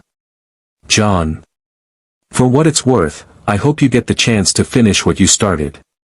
Those people deserve allies who actually care about protecting innocence. The galaxy could use more of that philosophy. In the Infinity's armory, Fireteam Osiris was running training scenarios, combat simulations that incorporated everything they'd learned fighting Imperial forces. Spartan Locke watched as Tanaka and Vale executed a breaching drill against holographic stormtroopers, their movements refined by hard-won experience. The Empire relies on overwhelming numbers and fear, Locke narrated for the training record. Individual stormtroopers are adequately trained but not exceptional. Their armor is vulnerable to kinetic weapons and their tactics are rigid. However, their special forces, Death Troopers and Imperial Royal Guards, represent significant threats comparable to Covenant Special Operations units. And Force users like Vader operate on an entirely different level. Standard engagement protocols are ineffective. Buck approached, watching the simulation. You think we'll ever go back there? No idea, Locke replied honestly. But if we do, I want to be ready. Fighting someone who can throw you across a room with their mind changes your tactical calculations. You ever wonder what happened to them? Buck asked. Commander Sato, Hera, all those rebels we fought alongside. Did they win any battles after we left? Are they still alive? Locke didn't answer immediately, watching as the simulation reset. We gave them one victory. Maybe that's enough. Maybe one successful operation inspired others. Or maybe the Empire crushed them and we'll never know. That's the hard part about leaving, you never find out how the story ends. Across the facility in a secured research lab, Dr. Glassman sat surrounded by holographic projections of spatial mathematics, his eyes bloodshot from weeks of obsessive analysis. He'd been cleared by ONI psychologists, the standard post-traumatic evaluation that anyone who'd experienced what the Infinity's crew had endured received. But clearance didn't mean forgetting. His console chimed with an incoming communication, heavily encrypted, routed through channels that technically didn't exist. Glassman hesitated, then accepted. A face appeared on his screen, weathered, dark-skinned, wearing a uniform Glassman recognized instantly. Commander Garan Sato. Dr. Glassman, Sato said, his image flickering slightly from the unimaginable distance and dimensional interference. I hope this message reaches you. I don't know if transdimensional communication is even possible, but our scientists theorized that if we broadcast on specific frequencies near spatial anomalies, the signal might breach dimensional barriers. If you're receiving this, it means we were right. Glassman leaned forward, his heart pounding. They'd done it. Found a way to communicate across realities. 6 months have passed since the Infinity departed, Sato continued. The Empire has intensified operations.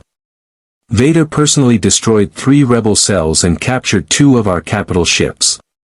But we're still fighting. The medical supplies you helped us capture saved thousands of lives. The tactical data you shared helped us refine our approach to engaging Imperial forces.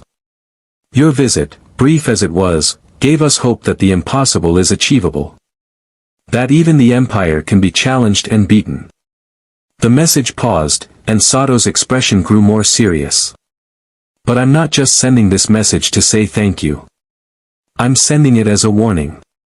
The Empire is researching dimensional travel. Vader is obsessed with finding your ship, your warriors, your technology.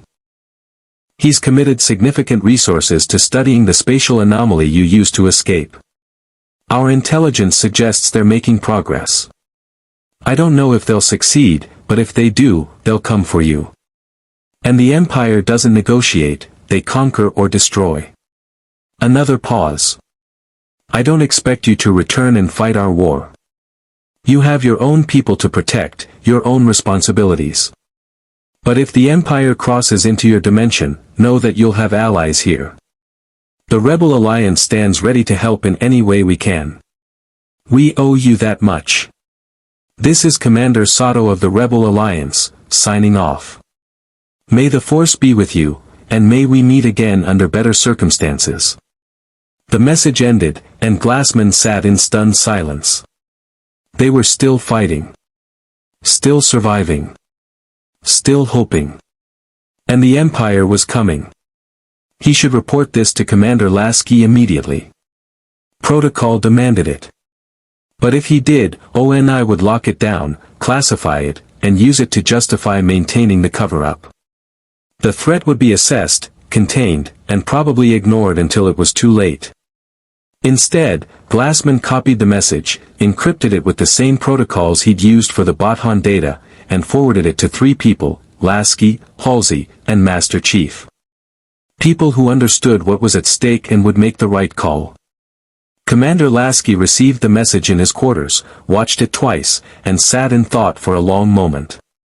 Then he activated his personal terminal and began composing a classified report to Admiral Hood, one that laid out the strategic implications of an empire with dimensional travel capability, the potential threat to UNSC space, and a recommendation that humanity begin preparing contingencies. He knew Hood would resist. Knew the political will didn't exist to commit resources to fighting wars in other dimensions. But Lasky had learned long ago that commanders plant seeds even when they know the harvest might not come in their lifetime. Somewhere, somewhen, someone would read his report and be grateful he'd documented the truth. Dr. Halsey received the message during a classified meeting with ONI officials, excused herself, and immediately began running probability calculations. If the Empire achieved dimensional travel capability, where would they emerge?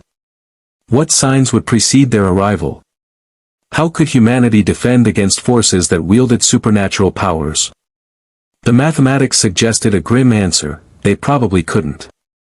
Not conventionally. But if they could study force abilities, understand their limitations, develop countermeasures. She began drafting research proposals that would take decades to complete. But Halsey thought in terms of centuries, not quarters. She'd play the long game. Master Chief received the message on his neural interface, processed it in seconds, and made a decision. He found Commander Lasky in the officers' mess, sitting alone with a cup of coffee and a 1,000-yard stare. "You saw the message," Chief said, sitting down without asking permission. "I did," Lasky confirmed.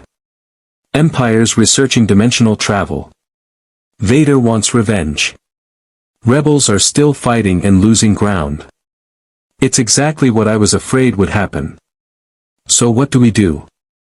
Lasky looked at the Spartan, the man who'd saved humanity more times than could be counted, who'd faced impossible odds and emerged victorious through sheer determination and refusal to accept defeat. "Officially, nothing. We're bound by classification orders and strategic priorities. The UNSC can't commit resources to fighting wars in other dimensions when we're still recovering from the created conflict." "And unofficially?" Lasky smiled grimly. "Unofficially, I'm authorizing Dr. Halsey to continue her research into dimensional mechanics. I'm recommending that FleetCom maintain emergency response protocols for unexpected dimensional breaches. And I'm ensuring that the people who know the truth, you, me, Glassman, Halsey. The Spartans who fought there, remain available and ready. Because if the Empire does find a way into our dimension, we'll need people who fought them before. People who know their capabilities and limitations. You're preparing for a war that might never happen, Chief observed. I'm preparing for a war that I hope never happens, Lasky corrected. But if it does, I want humanity to survive it. And maybe, just maybe, when we're ready, we can go back and help finish what we started. Not as lost travelers desperate to survive, but as allies capable of making a real difference. Chief nodded slowly. Spartans never leave anyone behind. We left the rebels behind. Tactical necessity, Lasky said. But you're right, it doesn't sit well. So we prepare. We train. We advance our technology and understanding. And when the opportunity comes, we correct that failure. Agreed? Agreed. The two men sat in comfortable silence, two warriors who understood that some battles were fought across years, not hours. That sometimes the best you could do was plant seeds and hope someone else reaped the harvest. Far across dimensional barriers, in a galaxy far, far away, the Rebel Alliance continued its desperate struggle against the Empire. Mon Mothma coordinated attacks from hidden bases. Hera Syndulla led fighter squadrons against impossible odds. Commander Sato maintained fleet operations with insufficient resources and sheer determination. And they remembered the ship that had appeared from nowhere, fought alongside them for one brief moment, and vanished back into the dimensional void. Some called it legend. Others called it hope. A few whispered that someday, the mysterious warriors would return. In the Emperor's palace on Coruscant, Darth Vader stood in a meditation chamber, reaching out through the Force toward the anomaly that had swallowed the Infinity. He felt the dimensional barriers, sensed the weakness in reality's fabric, pushed against it with the dark side's power. It resisted him. But resistance meant it could be broken. He would find those warriors. He would breach the dimensional barriers. He would bring the Empire's might to their home reality and show them the price of defying a Sith Lord. It was only a matter of time. Emperor Palpatine, watching from his throne through their Force bond, smiled. Let Vader believe this was about revenge. The truth was far grander. Transdimensional travel represented power beyond anything the galaxy had ever known. With it, the Empire could expand infinitely, conquering reality after reality, bringing order to the entire multiverse. The Force was powerful, but imagination and ambition were stronger. And Palpatine had always possessed both in abundance. Aboard the Infinity, now fully repaired and ready for deployment, Commander Lasky stood on the bridge as the ship prepared to depart reach for patrol duties in the frontier systems. His crew moved with professional efficiency, running through pre-departure checks with the easy competence of veterans.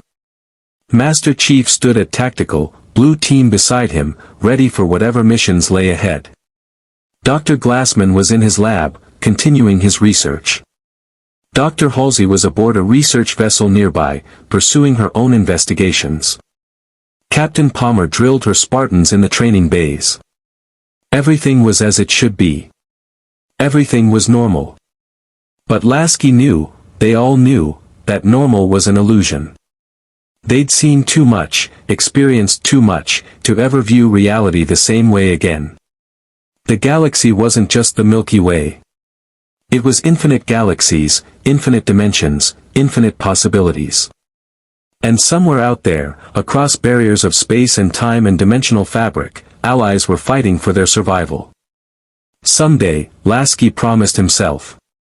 Someday, when humanity was ready, when the political will existed, when the capability matched the necessity, they would return. They would finish what they started. They would stand beside the Rebel Alliance and prove that tyranny could be defeated, no matter what dimension it existed in. But today was not that day. Today, the Infinity had patrol duties.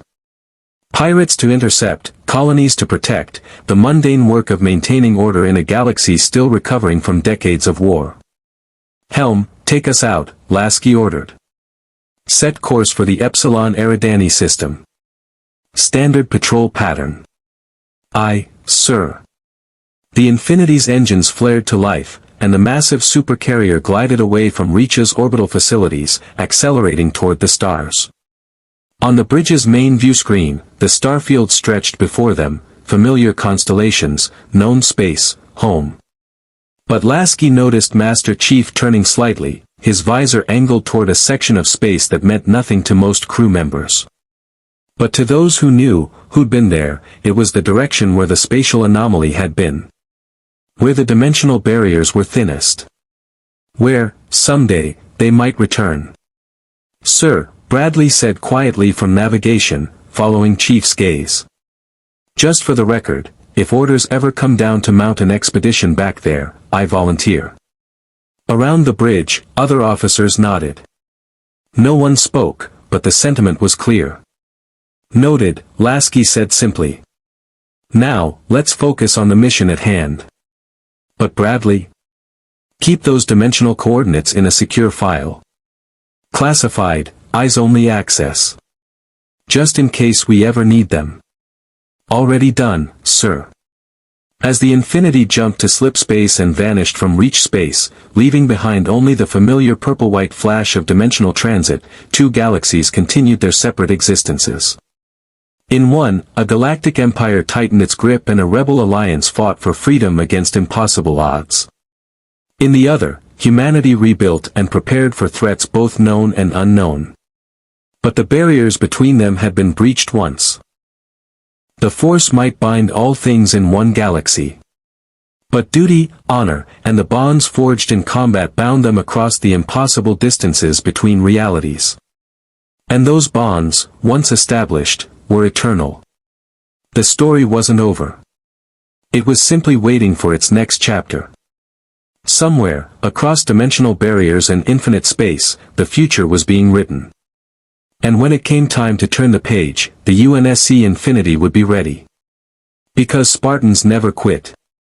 Commanders never abandoned their responsibilities. And humanity never forgot those who stood beside them when it mattered most. The legend of the ship from beyond the stars would live on in the Rebel Alliance. The memory of the galaxy that needed saving would live on aboard the Infinity.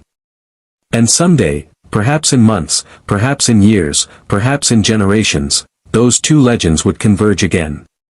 When they did, the Empire would learn what the Covenant had learned before them, that humanity, when cornered and desperate and fighting for what's right, was the most dangerous force in any universe. May the Force be with them all. And may the Infinity's guns never fall silent when freedom calls. The UNSC Infinity's journey through the Star Wars galaxy became legend in both dimensions, a story of impossible odds, unlikely alliances, and the enduring power of standing against tyranny. Commander Lasky and his crew proved that even lost and alone in a hostile universe, principles mattered more than survival. Master Chief's confrontation with Darth Vader demonstrated that the Force, powerful as it was, could be challenged by human determination and superior technology. The Spartans had faced gods and monsters, a Sith Lord was simply another enemy to overcome. For the Rebel Alliance, the Infinity's brief appearance provided hope that even the Empire's overwhelming might could be resisted. The medical supplies captured in a single raid saved thousands of lives. The tactical lessons learned from UNSC combat doctrine helped Rebel commanders refine their strategies. But more than that, the Infinity proved that allies existed in impossible places, that across dimensional barriers and infinite distances, beings who valued freedom would stand together against those who sought to crush it. The Empire continued its research into dimensional travel, driven by Vader's obsession and Palpatine's ambition. The rebels continued their desperate fight, sustained by memories of warriors who'd fought beside them and vanished like legends. And the UNSC, back in familiar space, carried the knowledge that their galaxy was not alone. That somewhere, across barriers of reality itself, people needed them. Someday, those worlds might meet again. When they did, the galaxy far, far away would learn that humanity never forgot its debts. And the Empire would learn what happened when you threatened humanity's allies. The Force binds all things. But something stronger binds those who fight for freedom, a bond that transcends dimensions, defies probability, and endures across eternity. The Infinity had returned home. But its legend lived on, in both galaxies, waiting for the day when two universes would meet each other once more.